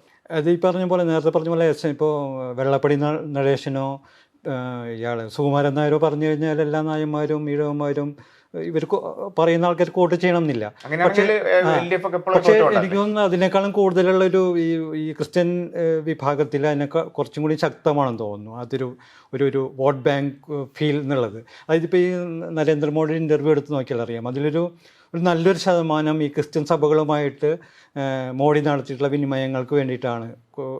ഉള്ള ചോദ്യത്തിനും മറുപടിക്കുമാണ് ഒരു 30-40% അതിൻ്റെ മാറ്ററിൻ്റെ ഭാഗം മാറ്റി വെച്ചിരിക്കുന്നത്. യഥാർത്ഥത്തിൽ ക്രിസ്ത്യൻ കമ്മ്യൂണിറ്റി അങ്ങനെ ഈസിലി പിന്നെ ബയബിൾ ആയില്ല. അങ്ങനെ ഒരു വൾണറബിൾ കമ്മ്യൂണിറ്റി ആണോ ക്രിസ്ത്യാനികൾ? എനിക്കത് അത്ര നിഷ്കളങ്കമാണ്. ഇപ്പം നമ്മൾ ഇത് പറയുന്നത് കേരള സ്റ്റോറിയുടെയും ലവ് ജിഹാദിൻ്റെയൊക്കെ കോണ്ടെക്സ്റ്റിലായിരിക്കാം. പക്ഷെ അതിനകത്ത് സൂക്ഷ്മമായി നടക്കുന്ന ഒരു വർഗീയതയുടെ എലമെന്റ്, ഒപ്പം ഇസ്ലാമോഫോബിക് ആയിട്ടുള്ള വർഗീയതയുടെ എലമെന്റ്, അങ്ങനെ കാണാതെ പോകാൻ പറ്റുമോ നമുക്ക്? അല്ല, ഞാൻ കാണുന്നുണ്ട് ക്രിസ്ത്യൻ കമ്മ്യൂണിറ്റിക്കകത്ത് ഈ തരത്തിലുള്ള പ്രവണതകളുണ്ട്. പക്ഷേ അത് BJPക്ക് അനുകൂലമായിട്ടുള്ളൊരു രൂപത്തിൽ പോകുന്നുണ്ടോ? അവർ BJP പ്രതീക്ഷിക്കുന്നുണ്ടാവും. പിന്നെ ചില ആളുകളൊക്കെ ഇപ്പം AK ആന്റണിയുടെ മകൻ അവിടെ പോയി, പിന്നെ അങ്ങനെ ചില ആളുകളൊക്കെ ക്രിസ്ത്യൻ കമ്മ്യൂണിറ്റിയിൽ വളരെ പ്രോമിനൻ്റ് ആയിട്ടുള്ള ആളുകൾ. പക്ഷേ അങ്ങനെയുള്ള ആളുകൾ അതാണോ കമ്മ്യൂണിറ്റിയുടെ പൊതുവിലുള്ള ഫീലിംഗ്? അങ്ങനെയാവാൻ സാധ്യതയില്ല എന്ന് പറയാൻ വേറൊരു കാരണം കൂടി എനിക്ക് തോന്നുന്നുണ്ട്. കാരണം ഇപ്പം ഈ മോഡിയുടെ 10 വർഷത്തെ ഭരണകാലത്ത് മോഡി ഉണ്ടാക്കിയിരിക്കുന്ന ഏറ്റവും വലിയ ഒരു ഗ്ലോബൽ ഡിപ്ലോമസി എന്ന് പറയുന്നതിൽ നമുക്ക് ഏറ്റവും കൂടുതൽ ശ്രദ്ധിക്കാൻ തോന്നുന്നത് മിഡിൽ ഈസ്റ്റുമായിട്ട് ഉണ്ടായിട്ടുള്ള ആ സൗഹൃദമാണ്. അതായത് എല്ലാ രാഷ്ട്രങ്ങളിലും മോഡി ഒരു 2 തവണയിൽ കൂടുതൽ സന്ദർശനം നടത്തിയിട്ടുണ്ട്. എല്ലാ ലീഡേഴ്സുമായിട്ടും നല്ല റിലേഷൻഷിപ്പാണ്. അവിടെയുള്ള മിക്കവാറും പുരസ്കാരങ്ങളും എല്ലാം അദ്ദേഹത്തിന് കിട്ടുകയും ചെയ്തിട്ടുണ്ട്. പിന്നെ മാത്രമല്ല, അയാൾ ഇന്ത്യക്കാരുടെ പ്രശ്നങ്ങൾ അവിടെ ചർച്ച ചെയ്തു എന്ന് അവിടെയുള്ള മുസ്ലിങ്ങൾ കൃത്യമായിട്ട് പറയുകയും ചെയ്യുന്നു. അല്ല, അവിടെയുള്ള ഇന്ത്യൻ മുസ്ലിങ്ങളായിട്ടുള്ള പിന്നെ ജോലിക്കാരും ഒക്കെ ആയിട്ടുള്ള. അപ്പം അങ്ങനെയും ഒരു സാധനം, അതായത് നമ്മളിപ്പം വൂ ചെയ്യുകയാണ്, അല്ലെങ്കിൽ ഇന്നൊരു മതഗ്രൂപ്പിനെ പിന്നെ എന്താ പറയുക വശീകരിക്കാൻ ശ്രമിക്കുകയാണെന്ന് തോന്നുകയാണെങ്കിൽ, അത് അങ്ങനെയാണെങ്കിൽ മുസ്ലിം വോട്ടുകൾ മുഴുവൻ പിന്നെ മോഡിക്ക് കിട്ടുന്ന അല്ലെങ്കിൽ BJP കിട്ടുന്ന ഒരു അവസ്ഥ വരണ്ടേ? ഇവിടെ ഒരു അരക്ഷിതാവസ്ഥ നിലനിൽക്കുന്നത് എന്തിനാ? ഈ അരക്ഷിതാവസ്ഥ ക്രിസ്ത്യാനിൻ്റെ ഉള്ളിലും മുസ്ലിമിൻ്റെ ഉള്ളിലും നിലനിൽക്കുന്നുണ്ട്.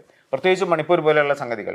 ഇത് ഒരു ചിന്തിക്കുന്ന ക്രിസ്ത്യാനിയെ സംബന്ധിച്ചിടത്തോളം ഈ കൊടുക്കുന്ന അല്ലെങ്കിൽ ഒരു ചർച്ചിന് കിട്ടുന്ന എന്തെങ്കിലും ഒരു ലാഭം, അല്ലെങ്കിൽ ചർച്ചിൻ്റെ എന്തെങ്കിലും ഒരു ഫണ്ടിൻ്റെ അകത്ത് ഉണ്ടാകാൻ ഇടയുള്ള സംഗതികളെക്കുറിച്ചുള്ള അങ്കലാപ്പുകൾ, ഇതൊന്നുമല്ല. ഈ വലിയ പിന്നെ ഈ വോട്ട് ചെയ്യുന്ന വലിയ ജനാവലിയെ ബാധിക്കുന്ന പ്രശ്നങ്ങൾ തന്നെയായിരിക്കും അതിനകത്ത് റിഫ്ലക്റ്റ് ചെയ്യാനാണ് ഞാൻ വിചാരിക്കുന്നത്. കാരണം ഇപ്പം ഗൾഫിൽ നിന്ന് ഇങ്ങോട്ട് വന്ന ഒരാൾ വോട്ട് ചെയ്യുകയാണെങ്കിൽ, ഞാൻ കഴിഞ്ഞ പ്രാവശ്യം മോഡി അവിടെ വന്നപ്പോൾ ഞാൻ നേരിട്ട് കണ്ട് എന്നോട് സംസാരിച്ചിരുന്നു. അതുകൊണ്ട് ഞാൻ മോഡിയുടെ പാർട്ടിക്ക് BJPക്ക് വോട്ട് ചെയ്യണമെന്ന് പറയുന്ന ഒരു രാഷ്ട്രീയ സാക്ഷരതയല്ല എന്തായാലും മലയാളിയായ ഒരു മുസ്ലിമിന് ഉണ്ടാവുക എന്ന് തന്നെയാണ് വിശ്വസിക്കുന്നത്. അങ്ങനെ ഒരു ഡയറക്റ്റ് സമവാക്യത്തിലാണോ വർക്ക് ചെയ്യുന്നത് എന്നുള്ളതാണ്. ഈ ഒരേ സമയം ഈ 2 ഗ്രൂപ്പുകളെ തമ്മിൽ ഒരു ഫോബിയ ഉണ്ടാക്കുകയും അതേസമയം ഇതിനെ മറ്റ് രീതിയിൽ ഒന്നിച്ച് നിർത്താൻ, അങ്ങനെ ഒരു തന്ത്രപരമായ സ്ട്രാറ്റജി അത് തീർച്ചയായിട്ടും ഉണ്ട്. അതില്ല എന്നല്ല ഞാൻ പറയുന്നത്. പക്ഷെ അത് ഈ ഇലക്ഷൻ വോട്ട് ചെയ്യുന്നതിനകത്ത് ഇപ്പം പിന്നെ ഇപ്പുറത്ത് വരുമ്പം മുസ്ലിം മത്സരിക്കുന്നു എന്നുള്ളതുകൊണ്ട് മുസ്ലിമിനെ വോട്ട് ചെയ്യാതിരിക്കും, അങ്ങനത്തെ ഒരു രീതിയിലേക്ക് കേരളം മാറി എന്ന് വിശ്വസിക്കാൻ എന്തായാലും ഈ സമയത്ത് എനിക്ക് തോന്നുന്നില്ല. വോട്ടായിട്ട് ഡെവലപ്പ് ചെയ്യുമോ എന്നുള്ളത് വേറെ വിഷയം. പക്ഷെ ആ ഒരു വർഗീയ എലമെന്റ് വളരെ ശക്തമായിട്ട് ഇതിനകത്ത് നിലനിൽക്കുന്നുണ്ടെന്ന് തോന്നുന്നുണ്ടോ? വർഗീയ എലമെൻ്റ് ഉണ്ട്. കേരളത്തിലെ ക്രിസ്ത്യാനികൾ ഒരു ബ്ലോക്കായിട്ട് അങ്ങനെ വോട്ട് ചെയ്യില്ല എന്നൊക്കെ പറയുന്നത് വളരെ ശരി തന്നെയാണ്. അതിൽ നിന്നൊക്കെ മാറി ഒരു പക്ഷേ ആധുനിക വിദ്യാഭ്യാസത്തിൻ്റെയും ആധുനിക സാമൂഹ്യ സമ്പ്രദായങ്ങളുടെയും ഒക്കെ രീതികളെ ഏറ്റവും വളരെ വേഗത്തിൽ പുണർന്ന ഒരു സമുദായം കൂടിയാണ്, ഒരു വിഭാഗം കൂടിയാണ്. അങ്ങനെ നമ്മളിപ്പോൾ അങ്ങനെ വിഭാഗമായിട്ട് കണക്കാക്കി കഴിഞ്ഞാൽ വിഭാഗം കൂടിയാണ് കേരളത്തിലെ ക്രിസ്ത്യാനികൾ എന്ന് മാത്രമല്ല എക്സ്പോഷർ എന്ന് മാത്രമല്ല കേരളത്തിലെ ക്രിസ്ത്യാനികളുടെ ചരിത്രം എന്ന് പറയുന്നത് ഈ പറയുന്ന പോലെ ഏകദാനമായ ഒരു ചരിത്രമല്ല. വളരെ ഈ പാശ്ചാത്യ ക്രിസ്ത്യൻ രീതികളോടുള്ള റെസിസ്റ്റൻസ് പോലും അതിൽ നവോത്ഥാന ചരിത്രത്തിൻ്റെ ഭാഗമാണ്. അപ്പോൾ അത് ഒരുപാടുണ്ടല്ലോ. അപ്പോൾ അതുകൊണ്ട് അങ്ങനെ കണക്കാക്കാമില്ല. പക്ഷേ ഈ കേരളത്തിലെ ക്രിസ്ത്യൻ സഭകളുടെയും വലിയൊരു വിഭാഗം ക്രിസ്ത്യാനികളുടെയും ചായ്വ് എന്ന് പറയുന്നത് നമ്മൾ വലതുപക്ഷ രാഷ്ട്രീയം എന്ന് വിളിക്കുന്ന രാഷ്ട്രീയത്തോടാണ്. അത് വിമോചന സമര രാഷ്ട്രീയ കാലം തൊട്ട് തന്നെ ഒക്കെ നമുക്ക് നോക്കിക്കഴിഞ്ഞാൽ ഒരു വിഭാഗം എന്നുള്ള രീതിയിൽ അത് അങ്ങനെ തന്നെയാണ്. വോട്ട് ചെയ്യുന്നതിലും അത് പ്രതിഫലിക്കാറുണ്ട്. പക്ഷേ സഭ പറഞ്ഞാൽ വോട്ട് ചെയ്യുന്ന ആളുകൾ അല്ലാതായി മാറുന്നു എന്നുള്ള ജനാധിപത്യപരമായ ഗുണപരമായ ഒരു മാറ്റം ക്രിസ്ത്യാനികളിൽ മാത്രമല്ല എല്ലാ വിഭാഗങ്ങളിലും കേരളത്തിൽ കാണാൻ കഴിയും. ഇപ്പോൾ NSSലായാലും ഒക്കെ കാണാൻ കഴിയും. NSS പറയാതെ തന്നെ BJPക്ക് നായന്മാർ വോട്ട് ചെയ്യുന്നു എന്നുള്ളതാണ് പ്രശ്നം. അത് വേറൊരു പ്രശ്നം. അപ്പോൾ അത് എന്നാൽ പോലും അപ്പോൾ അങ്ങനെ ആരും ഇങ്ങനെ പറഞ്ഞുകൊണ്ട് വോട്ട് ചെയ്യുന്നതല്ല. അപ്പോൾ മുസ്ലിങ്ങളുടെ ഇടയിലാണെങ്കിൽ അങ്ങനെ മുസ്ലിങ്ങളെ മുഴുവൻ വോട്ട് ചെയ്യിപ്പിക്കാവുന്ന ഒരു കേന്ദ്രമില്ലല്ലോ, ഒരു കൃത്യമായിട്ടൊരു അതോറിറ്റി. കേരളത്തിലൊരു 80% മുസ്ലിങ്ങളും തങ്ങളെ ഒപ്പമാണ് എന്ന് പറയുന്നില്ല. പല വിഭാഗങ്ങളായിട്ട് പല നേതാക്കളായിട്ടൊക്കെ മാറി കിടക്കുന്നതാണ്. ഇപ്പോൾ ഈഴവ വിഭാഗത്തെ പോലെ ഇപ്പോൾ SNDP കുറിച്ച് പറഞ്ഞപ്പോൾ അതുപോലെ എല്ലാ ക്രിസ്ത്യാനികൾ SNDPയും വലതുപക്ഷ ചായവുള്ളൊരു സംഘടന തന്നെയാണ്. വേണമെങ്കിൽ അങ്ങനെ നോക്കി ഒരു സംഘടന എന്നുള്ള രീതിയിൽ ഇപ്പോൾ സ്വതന്ത്ര തിരുവിതാംകൂറിനെ അനുകൂലിക്കാൻ സന്നദ്ധരായിട്ടുള്ള ആളുകളായിരുന്നു അന്നത്തെ SNDP നേതൃത്വം. വിമോചന സമരത്തിൻ്റെ ഒപ്പമായിരുന്നു അവർ. ഒരു കാലത്തും അവർ ഇടതുപക്ഷ രാഷ്ട്രീയത്തിൻ്റെ ഒപ്പമല്ല ആ രീതിയിൽ നിന്നത്. പക്ഷേ കേരളത്തിൽ ഈഴവർ ഒരു വിഭാഗം എന്നുള്ള രീതിയിൽ നോക്കിയാൽ ഈഴവ തീയ എന്നുള്ള രീതിയിൽ നോക്കി കഴിഞ്ഞാൽ അത് ഇടതുപക്ഷത്തിൻ്റെ ഒപ്പമാണ്. അതിൻ്റെ കാരണം രാഷ്ട്രീയവും സാമ്പത്തികവുമാണ്. പൊളിറ്റിക്കൽ ഇക്കോണമിയിലെ സമരങ്ങളുടെ ഭാഗമായിട്ടാണ് അത് വന്നത്. അത്തരം സമരങ്ങളിലൂടെ ഇടതുപക്ഷത്തിനൊപ്പമോ ആ ഇടതുപക്ഷ രാഷ്ട്രീയത്തിൻ്റെ പുരോഗമന ചേരിക്കൊപ്പമോ നിൽക്കേണ്ട ഒരു സാഹചര്യമല്ല ക്രിസ്ത്യാനികൾക്കുണ്ടായിരുന്നത്. അങ്ങനെ നോക്കുകയാണെങ്കിൽ അവർക്ക് വലതുപക്ഷ രാഷ്ട്രീയത്തോടൊപ്പം നിന്നാൽ കിട്ടാവുന്ന മെച്ചങ്ങളുള്ള വലിയൊരു വിഭാഗം അതിലുണ്ടായിരുന്നു.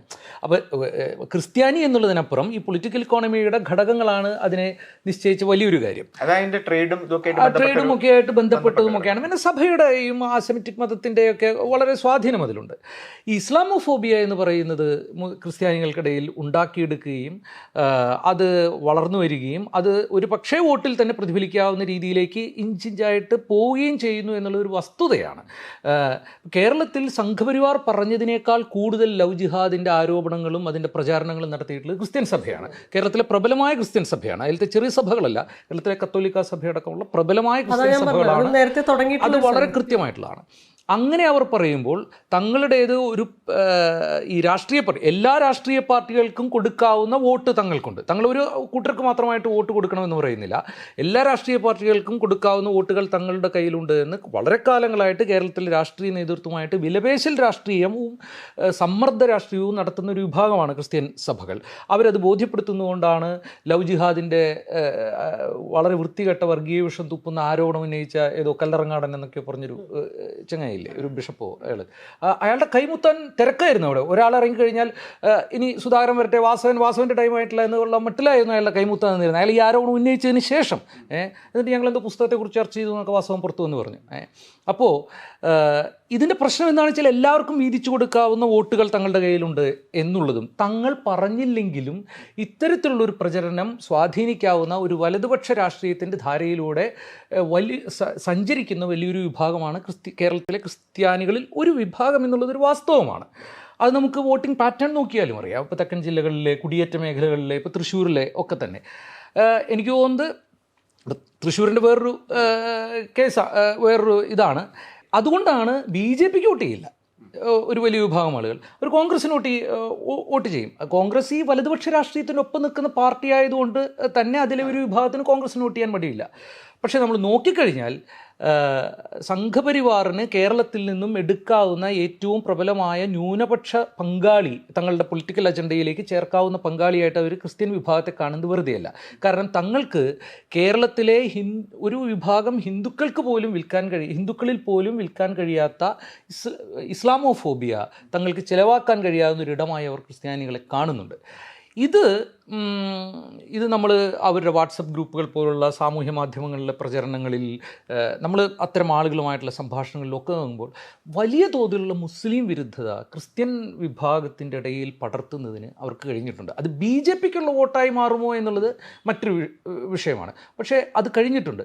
അതുകൊണ്ട് ഇപ്പോൾ പത്തനംതിട്ടയിൽ വലിയ തോതിൽ വോട്ട് കിട്ടിയ ഒരു സ്ഥലമാണ് പത്തനംതിട്ട. ഇനിയും കിട്ടും എന്ന് പറയുന്ന ഒരു സ്ഥലമാണ്. ഇപ്പോൾ അനിൽ ആൻ്റണിയെ നിർത്തുന്നത് നമുക്ക് നോക്കിയാൽ അറിയാം. ഇപ്പോൾ അയാൾ എപ്പോഴും പറയുന്ന പോലെ ഞാൻ സ്റ്റാൻഫോർഡ് ഗ്രാജുവേറ്റ് ആണ്, ആ യൂണിവേഴ്സിറ്റിയെ നമുക്കൊന്ന് ബന്ധപ്പെടണമെന്ന് തോന്നും. എന്താ പഠിപ്പിക്കണേ അത് എന്ന് ചോദിക്കാൻ വേണ്ടിയിട്ട്. പക്ഷേ അപ്പോഴും തെരഞ്ഞെടുപ്പ് നിഷ്കളങ്കമല്ല. അനിൽ ആൻ്റണിയെ നിർത്തുന്നത് ആ തെരഞ്ഞെടുപ്പ് നിഷ്കളങ്കമല്ല. നമ്മൾ പേര് കേട്ടാൽ പോലും ആരാ എന്ന് തോന്നുന്ന ആളുകളെ നിർത്തുന്നത് നിഷ്കളങ്കമല്ല. അതൊരു വിഭാഗം എന്നുള്ള രീതിയിൽ അവരിൽ ഈ ഇസ്ലാമോഫോബിയയും നിലനിർത്താൻ, അവരിലേക്ക് പടർത്താൻ കഴിഞ്ഞിട്ടുണ്ട്. 2, നേരത്തെ എന്തുകൊണ്ടാണോ കേരളത്തിലെ പ്രബലമായ ഒരു വിഭാഗം ക്രിസ്ത്യാനികൾ വലതുപക്ഷ രാഷ്ട്രീയത്തിൻ്റെ ഒപ്പം തന്നെ കൃത്യമായി നിന്നിരുന്നത്, അത് പൊളിറ്റിക്കൽ ഇക്കോണമിയുടെയും സാമ്പത്തിക താല്പര്യങ്ങളുടെയും ധനിക താല്പര്യങ്ങളുടെയും ഒക്കെ ഭാഗമായാണ്. അതേ താല്പര്യം ഇന്ന് BJPക്ക് ഒപ്പം നിന്നാൽ നടക്കും. BJP പറയുന്നത് ഞങ്ങൾ നിങ്ങൾക്ക് എതിരുമല്ല, ഈ കാര്യത്തിൽ നമുക്കൊരു പൊതുശത്രുവിനെ ഉണ്ടാക്കാമെന്നാണ് പറയുന്നത്. അപ്പോൾ പിന്നെ ഒരേ തൂവൽ പക്ഷികളാകാൻ അവർക്ക് മടിയില്ല. ഇത് നിങ്ങൾക്ക് പ്രവാസി മുസ്ലിങ്ങളിൽ കാണാൻ കഴിയും. വോട്ടായിട്ടല്ല ഞാൻ പറയുന്നത്, പ്രവാസി മുസ്ലിങ്ങളിൽ കാണാൻ കഴിയും, പ്രവാസികളിൽ കാണാൻ കഴിയും. എന്താ കാരണം? തങ്ങൾക്ക് ഗുണപരമായ രീതിയിലുള്ള ഇത്തരം സാമ്പത്തികമായി തങ്ങൾക്ക് ഗുണപരമായ രീതിയിൽ നിൽക്കുന്ന ഭരണ സമ്പ്രദായങ്ങളോടുള്ള വിധേയത്വം, അതിനോടൊപ്പം ചേർന്ന് നിൽക്കുക എന്ന് പറയുന്നത് അവർ വളരെ സുഗമമായി പ്രവർത്തിക്കും. നിങ്ങൾക്കൊരു ധനിക മുസ്ലിമും അതുകൊണ്ടാണല്ലോ യൂസഫ് അലി ലക്നൌവിൽ ചെന്ന് മാൾ തുടങ്ങുമ്പോൾ അവിടെ യോഗി ആദിത്യനാഥിനെയും ആ വണ്ടിയിലിരുത്തി ഓടിക്കും, ഇവിടെ പിണറായി വിജയനെ ഓടിക്കും. അത് അവർക്ക് ബുദ്ധിമുട്ടുള്ള കാര്യമല്ല. ധനികർക്ക് മതമില്ല. വാസ്തവത്തിൽ ലോകത്തിലെ ഏറ്റവും വലിയ യുക്തിവാദികൾ ധനികരാണ്. അവർക്ക് മതവും ദൈവവും ഒന്നുമില്ല. ഒപ്പം തന്നെ അതിപ്പോൾ ഇതിനോടനുബന്ധിച്ച് പറയുകയല്ല, ഈ പ്രവാസികൾ കേരളത്തിൽ ധാരാളം ഉള്ളതാണ്. ഈ പ്രവാസികൾ എന്ന് പറയുന്നത് കേരളത്തിന് വലിയ ഗുണം ചെയ്ത, ഓഫ് കോഴ്സ് കേരളത്തിൻ്റെ പൊളിറ്റിക്കൽ ഇക്കോണമിയിൽ വളരെ സ്വാധീനം ചെലുത്തുന്ന ഗുണം ചെയ്ത ഒരു വിഭാഗമാണ്. അതിപ്പോൾ ഒരു 40 കൊല്ലം നമുക്ക് വേണമെങ്കിൽ എടുക്കാം, അല്ലേ? 80 മുതൽ ഉള്ള കാലത്താണ് അതിൻ്റെ ഗുണപരമായ മാറ്റങ്ങൾ വന്നിട്ടുള്ളത്. പക്ഷേ അതുകൊണ്ട് തന്നെ എൻ്റെ ദോഷങ്ങളും പ്രത്യക്ഷപ്പെടും. ഗുണം ഒരു പോസിറ്റീവായിട്ടുള്ള എലമെൻറ്റ്സ് മാത്രമല്ല.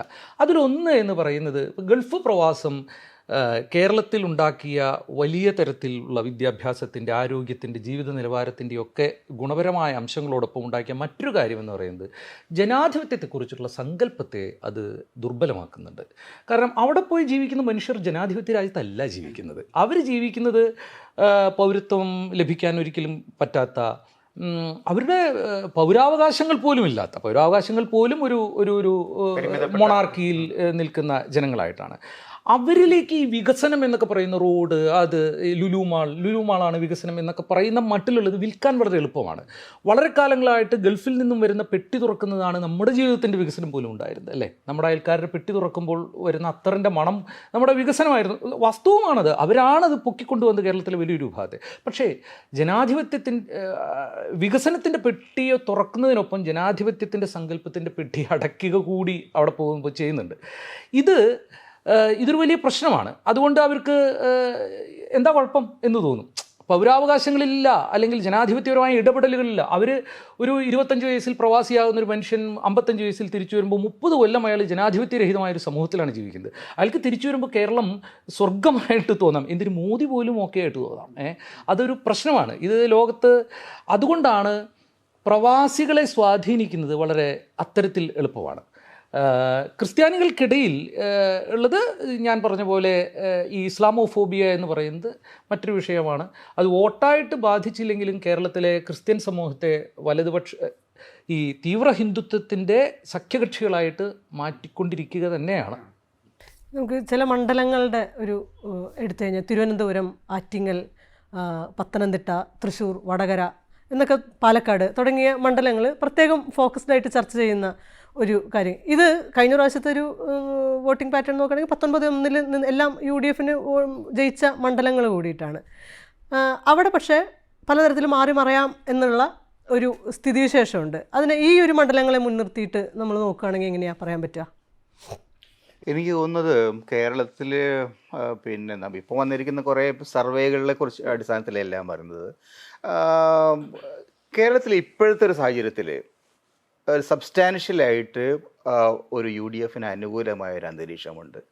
പക്ഷേ അതിനെ എന്താ പറയുക, അതിനെ അട്ടിമറിക്കാനിടയുള്ളൊരു സംഗതി ബി ജെ പി ഉണ്ടാക്കാൻ പോകുന്ന ഇൻറോഡ്സാണ്.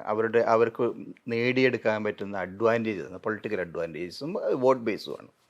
ഇത് വലിയ തോതിൽ സ്വാധീനിക്കാനിടയുള്ള മണ്ഡലം തിരുവനന്തപുരത്ത് സംഭവിക്കും, ആറ്റിങ്ങൽ സംഭവിക്കും, ഈവൻ ആലപ്പുഴ. ഇപ്പം ഈ ശോഭാ സുരേന്ദ്രൻ വന്നതിന് ശേഷം ഞാൻ മനസ്സിലാക്കുന്ന ആലപ്പുഴ പോലും ശോഭയുടെ ക്യാമ്പയിൻ ഈസ് റിയലി ട്രമൻഡസ് എന്നാണ് മനസ്സിലായത്.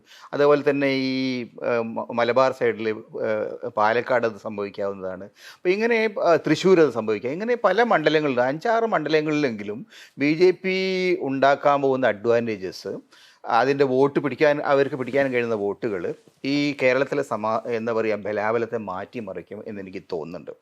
അത് കുറേ കൂടി ആഴത്തിൽ നമുക്ക് പിന്നെ അങ്ങനെ ആര് ജയിക്കുമെന്ന് എനിക്ക് പറയാൻ പറ്റില്ല. പക്ഷേ എനിക്ക് തോന്നുന്നത് UDF സാധ്യതകളെ ചില സ്ഥലങ്ങളിലെങ്കിലും ഇത് അട്ടിമറിക്കാനുള്ള എല്ലാ സാധ്യതകളും നിൽക്കുന്നുണ്ട്. അപ്പോൾ തിരുവനന്തപുരവും പിന്നെ തൃശ്ശൂരും ഇത് പിന്നെ ഇടതുപക്ഷം പിന്നെ വോട്ട് മറിച്ച് കൊടുക്കും എന്നൊക്കെ പറയുമെങ്കിൽ പോലും യഥാർത്ഥത്തിൽ സംഭവിക്കുന്നത് ഒരു പറ്റം വോട്ടുകൾ UDF നിന്നായാലും LDF നിന്നായാലും BJPയിലേക്ക് മാറുന്നുണ്ട്. കഴിഞ്ഞ തവണ നോക്കിയപ്പോഴും കഴിഞ്ഞ തവണ പിന്നെ ഈ തൃശ്ശൂരും പിന്നെ അവിടെ ഉണ്ടായിരുന്ന മറ്റേ കഴിഞ്ഞ തവണ ഇയാൾ മത്സരിച്ചില്ലേ,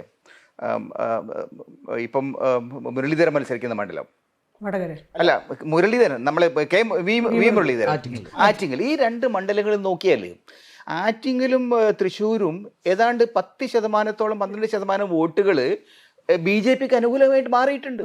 ആ വോട്ടുകളിൽ അന്ന് വലിയ ശതമാനം വോട്ടുകളും നമ്മൾ നോക്കിക്കഴിഞ്ഞാൽ ഇടതുപക്ഷത്തിനാണ് താണിരിക്കുന്നത്, ഇടതുപക്ഷത്താണ് താഴോട്ട് കാണുന്നുണ്ട്. പക്ഷെ അപ്പം അതിൻ്റെ അർത്ഥം എന്താണ്?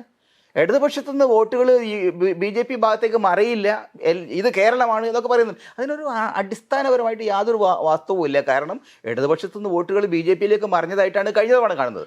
ഇങ്ങനെ വന്നാൽ ഒരുപക്ഷെ UDF ഗുണം കിട്ടും. അങ്ങനെയല്ല, നേരെ തിരിച്ച് ഇത്തവണ കോൺഗ്രസ് നിന്നാണ് വോട്ട് മറിയുന്നതെങ്കിൽ അത് ഇടതുപക്ഷത്തിന് അനുകൂലമായിട്ടും. ഇതൊരു പ്രശ്നമാണ്. BJP പിടിക്കാൻ പോകുന്ന വോട്ടുകൾ കേരളത്തെ സംബന്ധിച്ചിടത്തോളം വളരെ നിർണായകമായിട്ടുള്ള ഒരു ഡിസിഷൻ മേക്കർ ആയിരിക്കും എന്ന് എനിക്ക് തോന്നുന്നുണ്ട്. ഈ 19-1 എന്നുള്ളത് ഏത് തരത്തിൽ മാറി മറിയാനാണ് സാധ്യത, പ്രത്യേകിച്ച് BJPൻ്റെ സ്വാധീനം കൊണ്ട്? BJP ഈ പറഞ്ഞ പോലെ BJP സ്വയം A ക്ലാസ് മണ്ഡലങ്ങളായി പ്രഖ്യാപിച്ച മണ്ഡലങ്ങളുണ്ട്, 5-6 ഉണ്ട്. അപ്പോൾ അതിനെ മാധ്യമങ്ങൾ കൂടി ഇടപെട്ടുകൊണ്ട് അവരും കൂടി അവരുടെ കോൺട്രിബ്യൂഷനോട് കൂടിയിട്ട് ഒരു ത്രികോണ മത്സരം എന്നുള്ള രീതിയിൽ കൊണ്ടുവരാനുള്ളൊരു ആസൂത്രിത ശ്രമം വാർത്തകൾ കാണാൻ പറ്റും. എനിക്ക് തോന്നുന്നത് ഒരു ത്രികോണ മത്സരം എന്നുള്ള രീതിയിൽ എവിടെയും ഇപ്പോൾ തൃശ്ശൂരിൽ പോലും നമുക്ക് ഫീൽ ചെയ്യുന്നത് ഈ പേഴ്സൻറ്റേജിൽ ഇപ്പോൾ 12% പറഞ്ഞല്ലോ, ആ പേഴ്സൻറ്റേജിൽ വ്യത്യാസം വരുന്നല്ലാതെ ഇപ്പോൾ തൃശ്ശൂരിൽ പോലും സുരേഷ് ഗോപിക്ക് ഒരു വിജയസാധ്യത ഉണ്ടെന്ന് നമുക്ക് പറയാൻ കഴിയില്ല. ഇപ്പോൾ ശോഭാ സുരേന്ദ്രൻ മത്സരിക്കുന്നതോടുകൂടി അവിടെ ഭയങ്കര ക്യാമ്പയിനാണ്. അപ്പോൾ സ്വയം ആദ്യം അത് A ക്ലാസ് മണ്ഡലമായിരുന്നില്ല, ശോഭാ സുരേന്ദ്രൻ വന്നതോടുകൂടി ക്യാമ്പയിൻ ഒരു ലെവലിലെത്തിയതോടുകൂടി പാർട്ടി തന്നെ സ്വയം അത് പ്രഖ്യാപിക്കുകയായിരുന്നു. അതുപോലെ ആലത്തൂരിൽ TN സരസ് എന്ന് പറഞ്ഞുള്ള വിക്ടോറിയ കോളേജിലെ മുൻ പ്രിൻസിപ്പൾ മത്സരിക്കുന്നു. അപ്പോൾ ഈ TN സരസുവിൻ്റെ ക്യാമ്പയിൻ റിപ്പോർട്ടൊക്കെ വായിച്ചു നോക്കിയാൽ വളരെ കൗതുകരമാണ്. അവരവിടെ ജയിക്കുന്ന രീതിയിലാണ് പല മാധ്യമങ്ങളും എഴുതുന്നത്. അപ്പോൾ ആ തരത്തിലുള്ളൊരു ഒരു ഭയങ്കരമായിട്ടുള്ളൊരു ആവേശം ഉണ്ടാക്കാൻ വേണ്ടിയിട്ട് പാർട്ടി തലത്തിലോ പുറമെ മാധ്യമങ്ങളുടെ കൂടി ഇടപെടലോടുകൂടി ശ്രമം നടക്കുന്നുണ്ട്. അല്ല, ഇത് ഹൈപ്പ് കഴിഞ്ഞ തവണ 25% വരെ വോട്ട് പിടിച്ച മണ്ഡലങ്ങളില്ലേ കേരളത്തിൽ? ഉണ്ട്. പക്ഷേ അത് അതൊരു 10% കൂടി കൂടിയാൽ എന്തായി? ആ 25 ഒരു 10 കൂടി ചേർന്ന 35 തൃശ്ശൂർ 28. എന്ന് വെച്ചാൽ അവരൊരു വളരെ എന്താ പറയുക കിണ്ണത്തിന്റെ പക്കത്ത് വെച്ച നെന്മണിമാരിയാവും. നിങ്ങൾക്ക് അങ്ങോട്ടും പറയാം ഇങ്ങോട്ടും പറയാം. BJP വരില്ല എന്ന് പറയുന്നത് നമ്മളൊരു മൂഢസ്വർഗത്തിലിരിക്കുന്നത് മാത്രമാണെന്നാണ് എനിക്ക് തോന്നുന്നത്. ഇത്തവണ അല്ലെങ്കിൽ അടുത്ത തവണ അവർ തിരിച്ചു കേരളം പിടിക്കാനാണ് പോകുന്നത്. അല്ല, കേരളത്തിൽ BJPയുടെ വളർച്ച വളരെ സീരിയസ് ആയിട്ടൊരു വളർച്ചയാണ്. നമ്മളത് ഇല്ലാതെ നമ്മളങ്ങനെ സങ്കല്പിക്കുക എന്ന് പറഞ്ഞാൽ യഥാർത്ഥത്തിൽ നമ്മൾ എന്താ പറയുക ഒരു തരം വിഡ്ഢിവേഷം കിട്ടുക എന്ന് മാത്രമായിരിക്കും. BJP is A real threat in Kerala. ജയിക്കുക എന്നുള്ളത് മാത്രമല്ലല്ലോ വളർച്ചയുടെ അതിന്റെ അടിസ്ഥാനം മെല്ലെ മെല്ലെ പരുവപ്പെടുത്തി എടുക്കുന്നുണ്ട് പലതരത്തിൽ. ഈ പറഞ്ഞ ഇസ്ലാമോഫോബിയ ഒരു ഭാഗത്ത് വർക്ക് ചെയ്യുന്നുണ്ട്, പിന്നെ അവരുടെ ക്യാമ്പയിൻ തന്നെ, ക്യാമ്പയിനിൽ നമ്മൾ ഒരു സ്ഥലത്ത് നിറഞ്ഞു നിൽക്കുന്ന ക്യാമ്പയിൻ ഇപ്പം കഴിഞ്ഞ 2-3 വർഷത്തിനേക്കാളും എത്രയോ വ്യത്യസ്തമായിട്ട് ഇപ്പോൾ കോഴിക്കോട് സിറ്റി എടുത്ത് നോക്കിക്കഴിഞ്ഞാൽ, അല്ലെങ്കിൽ തൃശ്ശൂർ, ഇവിടെയൊക്കെ നോക്കിക്കഴിഞ്ഞാൽ ആ ക്യാമ്പയിൻ്റെ ആ ഒരു സ്വഭാവം നോക്കിക്കഴിഞ്ഞാൽ മൂന്ന് മുന്നണികളും ഏതാണ്ട് തുല്യമായിട്ടാണ് പോയിക്കൊണ്ടിരിക്കുന്നത്. അപ്പോൾ അതിനിപ്പോൾ നമുക്ക് പറയാം കേന്ദ്രത്തിൽ നിന്ന് ഫണ്ട് കൊടുക്കുന്നുണ്ട്, അങ്ങനെയൊക്കെ അത് യാഥാർത്ഥ്യമായിരിക്കാം. പക്ഷെ എന്നാൽ പോലും ഈ പ്രാതിനിധ്യം കൂടി വരുന്നുണ്ട്. അതായത് രാഷ്ട്രീയമായിട്ട് നേരത്തെ നമ്മൾ ആദ്യം തുടക്കത്തിൽ പറഞ്ഞ സംഗതി തന്നെയാണ് ഇതിൻ്റെ അകത്തൊരു പ്രോബ്ലം എന്ന് പറയുന്നത്. കാരണം ഇതൊരു പൊളിറ്റിക്കൽ പ്രോഗ്രാം എന്നുള്ള രീതിയിൽ ഇതിനെ കാണാതെ നമ്മളിപ്പോൾ ഈ വൈയക്തികമായ ചർച്ചകളിലും അല്ലെങ്കിൽ സ്ഥാനാർത്ഥിയുടെ ഒരു ചെറിയ പിഴവിലും മറ്റതിലും മറിച്ചിലും വായ്പിഴവുകൾ, അല്ലെങ്കിൽ ഫേസ്ബുക്കിൽ നിരന്തരം അങ്ങോട്ടും ഇങ്ങോട്ടും ഉന്നയിക്കുന്ന ആരോപണങ്ങൾ, ചിലപ്പോൾ പരസ്പരം അങ്ങോട്ടും ഇങ്ങോട്ടും വാരിയെറിയുന്ന ചെളി, ഇതൊന്നും അല്ലാതെ ഒരു വലിയൊരു ത്രെറ്റ്, ഇപ്പം ചെക്കുട്ടി സാർ പറഞ്ഞ പോലെ ഒരു വലിയ ത്രെറ്റ് നെക്സ്റ്റ് ഇലക്ഷനിൽ എന്തായാലും രൂപപ്പെട്ട് വരും എന്നാണ്. അല്ല, അതിൽ ഒരു പോയിന്റ് കൂടി ഞാൻ പറയാം. ഞാൻ നേരത്തെ പറഞ്ഞു വന്നത് അതാണ്. കേരളത്തിൽ ഉള്ള 45 വർഷമായിട്ട് നിലനിൽക്കുന്ന ഈ LDF UDF ഈ മുന്നണി സംവിധാനം ഉണ്ടല്ലോ, അവരടിസ്ഥാനപരമായിട്ട് റീഇൻവെന്റ് ചെയ്യുന്നെങ്കിൽ, തങ്ങളുടെ നിലപാടുകളിൽ self ക്രിട്ടിക്കലായിട്ട് പരിശോധിക്കുന്നില്ലെങ്കിൽ they are going to destroy Kerala. They are going to give Kerala on a platter to the BJP. സംശയമില്ല. എനിക്ക് തോന്നുന്നത് ഇപ്പോൾ പർട്ടിക്കുലർ ഈ ഇലക്ഷനിൽ UDF-നും LDF-നും ഒരു പൊതുശത്രുവാണ് BJP എന്നുള്ളൊരു മനോഭാവം ഉണ്ടാക്കാൻ കഴിഞ്ഞിട്ടില്ല ഈ ക്യാമ്പയിനിലൂടെ. വന്നിട്ടുണ്ടല്ലോ കേരളത്തിൽ. അങ്ങനെ ആയിരുന്നില്ല. അതൊരു BJP-ക്ക് അത് ദോഷകരമായിട്ടല്ല ബാധിക്കും. അല്ലല്ല, BJP has become a mainstream political force. അതല്ലേ ഗുണമായിട്ടാണ് അവർക്ക് ഗുണമല്ലേ അത് വരിക. ബംഗാളിൽ അവർ നോക്കിക്കഴിഞ്ഞാൽ ഈ തങ്ങളാണ് പൊതുശത്രു എന്ന് കാണിക്കാനാണ് അവർ ശ്രമിക്കുന്നത്. ഇപ്പോൾ ബംഗാളിൽ മമതാ ബാനർജിയുടെയും ഒപ്പം തന്നെ കോൺഗ്രസിൻ്റെ പാർട്ണറായിട്ടുള്ള ലെഫ്റ്റ് എന്നുള്ള രീതിയിൽ വെച്ചാൽ അത് പൊതുശത്രു തങ്ങളാണെന്നുള്ള അവിടുത്തെ മെയിൻ ഒപ്പോസിഷൻ അവരായി മാറി. ഒരു പ്രതിപക്ഷത്തെ ഈ BJP-യുടെ സ്ട്രാറ്റജിയും BJP-യുടെ പേടിയും അതാണ്. തങ്ങൾക്കെതിരെ ഒരു പ്രതിപക്ഷത്തെ ഇല്ലാതാക്കുക എന്നുള്ളതാണ് അവർ ചെയ്യുന്നത്. തങ്ങൾക്കെതിരെ ഒരു പ്രതിപക്ഷം രൂപപ്പെടാനുള്ള സാഹചര്യം വരുമ്പോൾ, അത് ലോകത്തെല്ലായിടത്തും അങ്ങനെ തന്നെയാണല്ലോ, അധികാരത്തിനെതിരെ, വ്യവസ്ഥയ്ക്കെതിരെ, അധികാരത്തിൻ്റെ രൂപങ്ങൾക്കെതിരെ ഒരു പ്രതിപക്ഷം എന്നുള്ള രീതിയിൽ ഒരു രൂപപ്പെടൽ ഉണ്ടായി വരുമ്പോൾ ആളുകൾ അതിലേക്ക് ചെല്ലും. അത് സ്കാറ്റർ ചെയ്ത് കിടക്കുമ്പോൾ ആളുകൾ പലപ്പോഴും ഈ വലതുപക്ഷത്തിനോടും അധികാരത്തിനോടും ചേർന്ന് നിൽക്കാനാണ് ശ്രമിക്കുക. ഇപ്പോൾ നമ്മൾ ജനങ്ങളുടെ പ്രതികരണം തന്നെ നമുക്ക് കണ്ടറിയാം. ഇപ്പോൾ ഒരു പോലീസുകാരൻ വന്ന് അല്ലെങ്കിൽ പോലീസ് വണ്ടി വന്ന് ആളുകളെ ഡിസ്പേഴ്സ് ചെയ്യുന്നതിന് വളരെ അന്യായമായിട്ട് ചീത്ത വിളിച്ചും മടിച്ചൊക്കെ നിൽക്കുമ്പോൾ ആളുകൾ ചിതറിപ്പോവും. ആളുകൾ ഒന്നിച്ച് നിൽക്കാൻ ശ്രമിക്കുന്നു എന്ന് കാണുമ്പോൾ ഓടിപ്പോയ മനുഷ്യർ തന്നെ തിരിച്ച് വരും. അതായത് വളരെ പീക്കായിട്ടുള്ള ഇപ്പോൾ ഒരു കലാപം അല്ലെങ്കിൽ ഒരു വിപ്ലവം അല്ലെങ്കിൽ ഒരു സ്വാതന്ത്ര്യ സമരം അതിൻ്റെ പീക്കിലെത്തുമ്പോൾ അതിലേക്ക് മുന്നേറിക്കൊണ്ടിരിക്കുമ്പോൾ ഇന്നലെ ഭീരുക്കൾ എന്ന് നമ്മൾ കരുതിയിരുന്ന ആളുകൾ കൊലമരത്തിൽ പാട്ടൊക്കെ പാടി പോകുന്ന ധീരന്മാരായി മാറും. നാളെ അവരെ വിളിച്ച് അത് തന്നെ ചെയ്യാൻ പറഞ്ഞാൽ അവർ ചെയ്യില്ല. അത് ആ സാമൂഹ്യ സാഹചര്യത്തിൻ്റെ രാഷ്ട്രീയ ബോധം രൂപപ്പെടുന്നതിൻ്റെ ഭാഗമായിട്ടാണ് ഉണ്ടാവുക. അപ്പോൾ അങ്ങനെ ഒരു പ്രതിപക്ഷം രൂപപ്പെടാതിരിക്കുക എന്നുള്ളത് കൂടി അതിൻ്റെ ഭാഗമായിട്ടാണ് ആളുകളെ അറസ്റ്റ് ചെയ്യുന്നതും തടവിലിടുന്നതും ഒക്കെ. ഇത് നേരെ തിരിച്ച് BJP-ക്കും അനുകൂലമായിട്ട് ഉപയോഗിക്കാൻ പറ്റും. ഇവിടെ തങ്ങൾ എല്ലാവരും മോദി തന്നെ ആ ഒരു ഓറയാണല്ലോ ഉണ്ടാക്കാൻ ശ്രമിച്ചത്. എന്നെ എല്ലാവരും വേട്ടയാടാണ്, എത്രയോ കാലമായിട്ട് വേട്ടയാടാണ്. ഞാൻ എന്താ ചെയ്തേ? ഒന്നും ചെയ്തില്ല. ഹിന്ദുക്കൾക്ക് വേണ്ടി നിലകൊണ്ടു. ഹിന്ദുക്കളെ കൊന്ന ഗോധ്രയിൽ ഹിന്ദുക്കളെ ചുട്ടുകൊന്ന മുസ്ലിങ്ങളെ ഞാനൊരു പാഠം പഠിപ്പിച്ചു. എത്രയോ കാലമായിട്ടുള്ള നൂറ്റാണ്ടുകളായിട്ടുള്ള നമ്മളുടെ അപമാനത്തിനും നിന്ദയ്ക്കും ഞാനിതാ പകരം വീട്ടി. അതിനെന്നെ വേട്ടയാടുകയാണ് എന്നാണ് പറഞ്ഞത്. ഇപ്പോൾ ശ്രാവൺ മാസത്തിൽ മാംസം കഴിക്കണോ എന്നുള്ള ചർച്ച എടുത്തിട്ട് അയാൾ പറഞ്ഞതാ. ഇത് പറഞ്ഞതിൻ്റെ പേരിൽ എന്നെ വേട്ടയാടും എന്ന് അയാൾ പറഞ്ഞു. അയാൾ അത് കൃത്യമായിട്ട് പറഞ്ഞു. ആരും വേട്ടയാടിയില്ല എന്നുള്ളതാണ് അയാളുടെ പ്രശ്നം. ഇപ്പോൾ ഓരോ സാധനം ഉണ്ടാക്കിയിട്ട് കൊടുക്കുകയാണ്. അപ്പോൾ കേരളത്തിൽ ഇത് സംഭവിക്കാം. ഒരു ഒപ്പോസിഷൻ എന്നുള്ള രീതിയിൽ അവർ രൂപപ്പെടുത്താനാണ് ശ്രമിക്കുന്നത്. ഒപ്പോസിഷൻ എന്നുള്ള രീതിയിൽ ആരെങ്കിലും അവർക്ക് ഇവിടെ ഡിസ്ലോഡ് ചെയ്യേണ്ടതുണ്ട്. രണ്ടു കൂട്ടരെയും ഒരുമിച്ച് ഡിസ്ലോഡ് ചെയ്ത് പോകാൻ പറ്റില്ലല്ലോ, ഭരണത്തിലേക്ക് നേരിട്ട് ചാടാൻ പറ്റില്ല.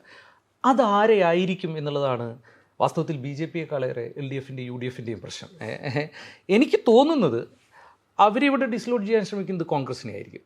കാരണം ദേശീയ തലത്തിൽ തന്നെ നിലനിൽക്കുന്ന ഒരു പ്രതിപക്ഷം എന്നുള്ള രീതിയിൽ കോൺഗ്രസിനെ അൺസെറ്റിൽ ചെയ്യുകയും കോൺഗ്രസിനെ ഇല്ലാതാക്കുകയും ചെയ്യുമ്പോഴാണ് അവർക്ക് ഒരു പക്ഷേ വലതുപക്ഷ രാഷ്ട്രീയത്തിൻ്റെ പാർട്ടിയായിട്ട് ഇന്ത്യൻ ബൂർഷ്വാസിയുടെയും ഇവിടുത്തെ വലതുപക്ഷ രാഷ്ട്രീയ ധാരകളുടെയും സാമുദായിക ശക്തികളുടെയും ഒക്കെ സപ്പോർട്ടുള്ള ഒരു പാർട്ടി രീതി എന്നുള്ള രീതിയിൽ കോൺഗ്രസിനാണ് കോൺഗ്രസിൻ്റെ ഒപ്പമാണ്. ഈ പറഞ്ഞ പോലെ ക്രിസ്ത്യൻ വിഭാഗങ്ങൾ, സഭ ഒക്കെ നിന്നിരുന്നത് കോൺഗ്രസിൻ്റെ ഒപ്പമാണ്.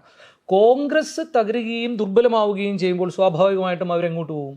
അവർ പോകാൻ അവർക്ക് സാധ്യതയുള്ള സ്ഥലം BJP ആയിട്ട് മാറും. നിന്റെ നേരെ മാത്രം ആക്രമണം കേന്ദ്രീകരിച്ചു കഴിഞ്ഞാൽ അവർക്ക് പറ്റില്ല. കാരണം ഇടതുപക്ഷത്തിൻ്റെ ഒപ്പം നിൽക്കുന്നത്, കാര്യം അദാനി മുതൽ എല്ലാവരും ഇടതുപക്ഷത്തിൻ്റെ ഒപ്പം ആണെങ്കിൽ പോലും ഇടതുപക്ഷത്തിൻ്റെ ഒപ്പം നിൽക്കുന്ന ജനസമൂഹത്തിൽ വലിയൊരു വിഭാഗം നിൽക്കുന്നത്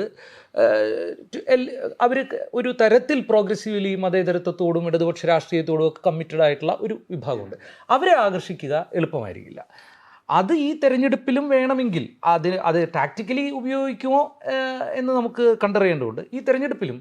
അതുകൊണ്ടാണ് കേരളത്തിൽ മോദിയുടെ ഇൻ്റർവ്യൂവിൽ നമുക്ക് CPM അല്ല മോദി ലക്ഷ്യം വെക്കുന്നത്, കോൺഗ്രസിന് രാഹുൽ ഗാന്ധിയാണ് ലക്ഷ്യം വെക്കുന്നത്. അത് ഇതിൻ്റെ ഭാഗമായിട്ടാണ്, കോൺഗ്രസിനെയാണ് അവർ ലക്ഷ്യം വെക്കുന്നത്. അത് ചോദ്യങ്ങൾക്കും മൃദുവായിട്ടാണ് മറുപടി. അത് CPM അറിയാം, അത് CPM അറിയാം. അതങ്ങനെ തന്നെ ആയിക്കോട്ടെ എന്ന് കരുതുക എന്നുള്ളതാണ് രാഷ്ട്രീയമായൊരു പ്രശ്നം. അത് ആത്മഹത്യ. ഇപ്പോൾ തൃശ്ശൂർ പോയുള്ളതാണല്ലോ, അവിടെ സുരേഷ് ഗോപിയുടെ ഒരു കഴിഞ്ഞ തവണത്തെ കണക്ക് നോക്കി കഴിഞ്ഞാൽ സുരേഷ് ഗോപി നിന്നപ്പം 17% വോട്ട് അയാൾ അഡീഷണൽ ആയിട്ട് നേടിയിട്ടുണ്ട്. അതാണ് എന്റെ റിയാലിറ്റി. അങ്ങനെയാണ് 28ലേക്ക് എത്തുന്നത്. നേരത്തെ 10 താഴെയും കണ്ടായിരുന്നു. ആ ഒരു 17% വോട്ട് ഒരു ഒറ്റ ഇലക്ഷനിൽ പിന്നെ ഒരു ജമ്പാണത്. വേറെ കേരളത്തിൽ ഒരു പൊളിറ്റിക്കൽ പാർട്ടിക്ക് ഒരു മുന്നണിക്ക് ഉണ്ടാക്കാൻ കഴിയില്ല. ഈ അടുത്ത ജമ്പ് എന്ന് പറഞ്ഞാൽ വീണ്ടും ഒരു 10% എന്ന് പറയുമ്പോൾ എത്രയും പ്രോബ്ലമാണ്. ഞാൻ ബി ജെ പിയെ സംബന്ധിച്ചിടത്തോളം കേരളത്തിലെ പൊളിറ്റിക്കൽ പാർട്ടികൾ, കേരളത്തിലെ മീഡിയ, കേരള സൊസൈറ്റി, ഈ 3 സെക്ഷൻസും BJP എന്ന് പറയുന്ന പിന്നെ രാഷ്ട്രീയ പ്രസ്ഥാനം എങ്ങനെയാണ് കേരളത്തെ പിടിച്ചെടുക്കാൻ പോകുന്നതിനെ കുറിച്ച് യാതൊരു ബോധവും ഇല്ലാതെ സംസാരിക്കുന്നത്. കാരണം ഞാൻ കണ്ടതിന് വെച്ചാൽ കഴിഞ്ഞ തവണത്തെ ഈ തിരുവനന്തപുരത്തുണ്ടായ ആറ്റിങ്ങലിൻ്റെയും പിന്നെ തൃശ്ശൂരിൻ്റെയും കണക്കുകൾ നോക്കുമ്പോൾ 10-12% വോട്ട് LDF എന്നാണ് പോയത്. അപ്പം പറയാം, അത് എന്നോടൊരാൾ പറഞ്ഞത് അത് SNDPൻ്റെ ആളുകളില്ലേ, BDJS വന്നത്, അത്ര 12% വോട്ടൊന്നും BDJSനില്ല. ആ വോട്ടുകൾ കേരളത്തിലെ ഇടതുപക്ഷ പരമ്പരാഗതമായിട്ട് ലെഫ്റ്റിന് വോട്ട് ചെയ്ത ആളുകൾ BJPയിലേക്ക് വോട്ട് പറിക്കുന്നത്. ആ വോട്ട് മറയൽ ഒരു റിയാലിറ്റി ആണെങ്കിൽ കണ്ണൂരൊക്കെ ഞാനത് കണ്ടതാണ്. കണ്ണൂർ പലപ്പോഴും ഇടതുപക്ഷത്തിൻ്റെ മുദ്രാവാക്യവും BJPയുടെ മുദ്രാവാക്യവും തമ്മിൽ ഒരു വ്യത്യാസവും ഇല്ല. ബാലഗോകുലം തന്നെ മറ്റേ സംഗതിയാവുന്നു. അപ്പോൾ ഈ തരത്തിൽ ഇടതുപക്ഷത്തിൻ്റെ രാഷ്ട്രീയത്തിൻ്റെ ഡിസ്റ്റിങ്ക്റ്റ് ആയിട്ടുള്ള സ്വഭാവം മാറ്റി വെച്ചുകൊണ്ട് കുറേയൊക്കെ ഈ അക്കമഡേഷൻ പൊളിറ്റിക്സ് അല്ലെങ്കിൽ ഹിന്ദുത്വത്തിൻ്റെ മൂല്യങ്ങളെ ആക്സെപ്റ്റ് ചെയ്യുന്നുണ്ട്. ഈ മൂല്യങ്ങളെ ആക്സെപ്റ്റ് ചെയ്യുന്ന ഒരു സംവിധാനം കേരളത്തിൽ വളരെ വ്യാപകമായിട്ട് ഇടതുപക്ഷ പ്രസ്ഥാനങ്ങളിലടക്കം വന്നിട്ടുണ്ട്. അത് വളരെ ഡേഞ്ചറസ് ആയിട്ടുള്ള ഒരു ട്രെൻഡാണ്. It is going to be a serious threat to the left in Kerala. കോൺഗ്രസിനല്ല അത് ബാധിക്കാം. അല്ല, ഒബ്വിയസ്ലി പുതിയൊരു തരത്തിലുള്ളൊരു രാഷ്ട്രീയം മാത്രമല്ല, തെരഞ്ഞെടുപ്പ് രാഷ്ട്രീയത്തിൽ ഇപ്പോൾ BJP പുതിയ എൻട്രി ആണല്ലോ താരതമ്യേന നമ്മൾ നോക്കിക്കഴിഞ്ഞാൽ. അതെടുക്കുന്ന വോട്ടുകൾ കുറഞ്ഞും കൂടിയും എല്ലാത്തിൽ നിന്നും എടുക്കും. ഇപ്പോൾ ബംഗാളിൽ നോക്കിക്കഴിഞ്ഞാൽ CPMന്റെ വോട്ടുകളാണല്ലോ, CPMന്റെ വോട്ടുകളാണ്. ഈ അമ്പലമുക്ക് കമ്മ്യൂണിസം ഒരു സംഗതി കേട്ടിട്ടുണ്ടോ? അമ്പലമുക്ക് കമ്മ്യൂണിസം കണ്ണൂരാണ്. അതെന്ന് വെച്ചാൽ അമ്പലമുക്ക് ഈ മറ്റേ ശ്രീകൃഷ്ണന്റെ കൊടിയാണത്.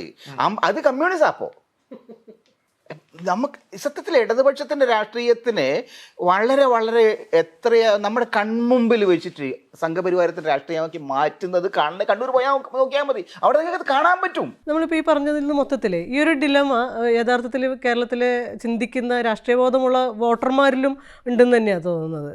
LDFന് വോട്ട് ചെയ്യണോ UDFന് വോട്ട് ചെയ്യണോ എന്നുള്ളൊരു കൺഫ്യൂഷൻ മുൻകാലങ്ങളിലെ മാതിരിയല്ല. ഇത് ആരെ സഹായിക്കുന്നുള്ളതിനകത്ത് മാധ്യമങ്ങൾക്ക് കൺഫ്യൂഷൻ ഉണ്ട്, നമുക്ക് കൺഫ്യൂഷൻ ഉണ്ട്, അതുപോലെ തന്നെ ഓരോ വോട്ടർക്കും ഈ കൺഫ്യൂഷൻ ഉണ്ട്. മല്ല പറഞ്ഞാൽ ഇതും കൂടെ ചേർക്കണം. LDFന് വോട്ട് ചെയ്യണോ UDFന് വോട്ട് ചെയ്യണോ എന്ന് മാത്രമല്ല കൺഫ്യൂഷൻ, BJPക്ക് വോട്ട് ചെയ്യണോ എന്നുള്ള കൺഫ്യൂഷൻ കൂടിയുണ്ട്. അപ്പോഴാണ് ഈ പറഞ്ഞ ഒരു പിന്നെ അസ്വാഭാവികത രൂപപ്പെടുന്നത്. അല്ലെങ്കിൽ പ്രവചനാതീതമായിട്ട് നമുക്ക് പറഞ്ഞ പോലെ അല്ലേ ചില സീറ്റുകൾ. ഞാൻ ചോദിക്കാൻ ഉദ്ദേശിച്ച സംഗതി എന്താണെന്ന് വെച്ചാൽ ഇന്ത്യ മുന്നണിയെ ശക്തിപ്പെടുത്തുക ആരുടെ സാന്നിധ്യമായിരിക്കും? UDFന്റെ സ്വാധീനമായിരിക്കും, UDFന് വോട്ട് സീറ്റ് കൂടുന്നതായിരിക്കും, LDFന് ഏതെങ്കിലും സീറ്റ് കിട്ടുന്നതായിരിക്കും? കാരണം അവർ രണ്ടുപേരും അവകാശപ്പെടുന്നത് അതേ രീതിയിലാണല്ലോ. പാർലമെൻറ്റിൽ ഇടതുപക്ഷത്തിൻ്റെ ശബ്ദം ഉണ്ടാവണം, അതിനുവേണ്ടി LDFന് വോട്ട് ചെയ്യണം എന്നൊക്കെയുള്ള വാദങ്ങളാണല്ലോ മുന്നോട്ട് വയ്ക്കുന്നത്. അത് ഏതിനെയായിരിക്കും ശക്തിപ്പെടുത്താൻ പോകുന്നതെന്ന് നമുക്ക് വിലയിരുത്താൻ പറ്റുക? ഞാൻ എൻ്റെ പൊസിഷൻ തുടക്കം മുതലേ പറയുന്നത് കേരളത്തിലെ UDFന് അനുകൂലമായിട്ടൊരു മൈൻഡ് സെറ്റ് ഡെവലപ്പ് ചെയ്തത്. അതിൻ്റെ കാരണങ്ങളിലൊന്ന്, ഈ പപ്പടം ഒറ്റയടിക്ക് പൊട്ടിക്കാൻ കഴിയും, നേരെ മറിച്ച് നിങ്ങൾക്ക് ഇങ്ങനെ വളരെ വഴുവഴുപ്പുള്ള ഒരു സംഗതി പൊട്ടിക്കാൻ കഴിയില്ല. അപ്പോൾ ഈ UDFിൻ്റെ ഒരു പ്രത്യേകത, അതൊരു അമോർഫസ് ആയിട്ടുള്ള ഒരു ജൈവ സ്വഭാവം ഉണ്ട്. അത് നിങ്ങൾ ഇവിടെ ചവിട്ടി അപ്പുറത്തേക്ക് പോകും. ചില പണ്ട് മുഴുവൻ അതുകൊണ്ട് മീനുണ്ട്, ഇവിടെ പിടിച്ചാൽ അപ്പുറത്തേക്ക് പോയി. അതേ തരത്തിൽ അതിന് അതിൻ്റേതായിട്ടുള്ള ഒരു ജൈവ സ്വഭാവമുണ്ട്. അപ്പോൾ ഒരു വലിയ പരിധി വരെ അതിൻ്റെ ഒരു ഇൻറ്റേർണൽ ഡെമോക്രസി നിലനിർത്താൻ UDFിന് കഴിയുന്നുണ്ട്. അഭിപ്രായ ഭിന്നതകൾ, പരസ്പരം കുത്തിത്തിരിപ്പ്, ഇതൊക്കെ ഉള്ളതുകൊണ്ട് കുറേയൊക്കെ ഒരു ഇൻറ്റേർണൽ ജനാധിപത്യം അതിനകത്തുണ്ട്. LDFിനെ സംബന്ധിച്ചിടത്തോളം ഇപ്പോൾ പ്രത്യേകിച്ചും ഇൻറ്റേർണൽ ഡെമോക്രസി എന്ന സാധനം ഇല്ല. ഞാൻ ഇടതുപക്ഷത്തിൻ്റെ രാഷ്ട്രീയത്തെ വളരെ വളരെ വളരെ എന്താ പറയുക അകന്നു നിന്ന് വീക്ഷിക്കുന്ന ഒരാളാണ്. പക്ഷെ അടുത്ത് കഴിഞ്ഞ ആപത്ത് അതുകൊണ്ടാണ്. കാരണം അത്രത്തോളം ഇൻറ്റേർണൽ ഡെമോക്രസി തകർന്ന് തരിപ്പണമായ ഒരു പ്രസ്ഥാനമായിട്ട് അത് മാറിയിട്ട് അത് മാറ്റാതെ എന്ന് CPM അടക്കമുള്ള കക്ഷികളിൽ ആഭ്യന്തര ജനാധിപത്യവും തുറന്ന ചർച്ചയും ഉണ്ടാകുന്നു, അല്ലെങ്കിൽ അവർ ആപത്തിലേക്ക് ചെന്നു. CPM ഇടതുപക്ഷത്തെ സംബന്ധിച്ചിടത്തോളം അവർക്ക് വേണ്ടത് ഒരു തുറന്ന എന്താ പറയുക അന്തരീക്ഷമാണ്, ശുദ്ധവായുവാണ്, കാര്യങ്ങൾ ചിന്തിക്കാനുള്ള ഒരു ശേഷിയാണ്. അതില്ലാത്ത കാലത്ത് they are going to face serious crisis. ഇതിലെ പണ്ട് വീരേന്ദ്രകുമാർ പറഞ്ഞൊരു സംഭവമുണ്ട്. വീരേന്ദ്രകുമാർ പെട്ടെന്ന് UDFിലേക്ക് പോയല്ലോ. അത് കഴിഞ്ഞിട്ട് നമ്മളെ ഓഫീസിൽ ഞാൻ മാതൃഭൂമിയിൽ വർക്ക് ചെയ്യുന്ന സമയത്തെ വന്ന സമയത്ത് ഞാൻ ചോദിച്ചു, സാറിന് എങ്ങനെയാണ് തോന്നുന്നത് ഇപ്പോൾ UDFും LDFും തമ്മിലുള്ള വ്യത്യാസം എന്താണ്? അപ്പം അവർ പറഞ്ഞു, LDF എന്ന് പറഞ്ഞാൽ ഒരു കാരാഗ്രഹമാണ്, UDF ഒരു ഭ്രാന്താലയം. രണ്ടും മൂപ്പർക്ക് പറ്റുമായിരുന്നു.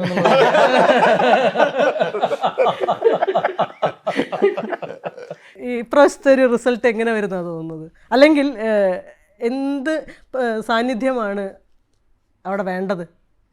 എനിക്ക് തോന്നുന്നത് ഒരു ഫസ്റ്റ് UPA സർക്കാരിൻ്റെ ഒരു കോമ്പോസിഷൻ, എൻ്റെ ഉള്ളിലുള്ളൊരു സർക്കാർ അതാണ് വരാൻ പോകുന്ന, അതായിരിക്കണം എന്നാണ് ഒരു ആഗ്രഹം. ആണെന്നല്ല, ഒരാഗ്രഹം. അതായത് കേരളത്തിൽ നിന്നാണ് ഇടതുപക്ഷത്തിന് കൂടുതൽ MPമാരെ കിട്ടാനുള്ള ഏക സാധ്യത.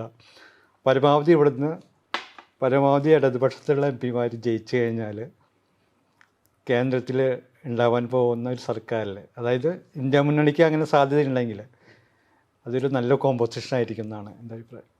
പ്രമോദൻ എങ്ങനെയാണ് തോന്നുന്നത്? ഒരു ആൻറ്റി BJP ഫ്രണ്ട് ആണല്ലോ ഇന്ത്യ മുന്നണി.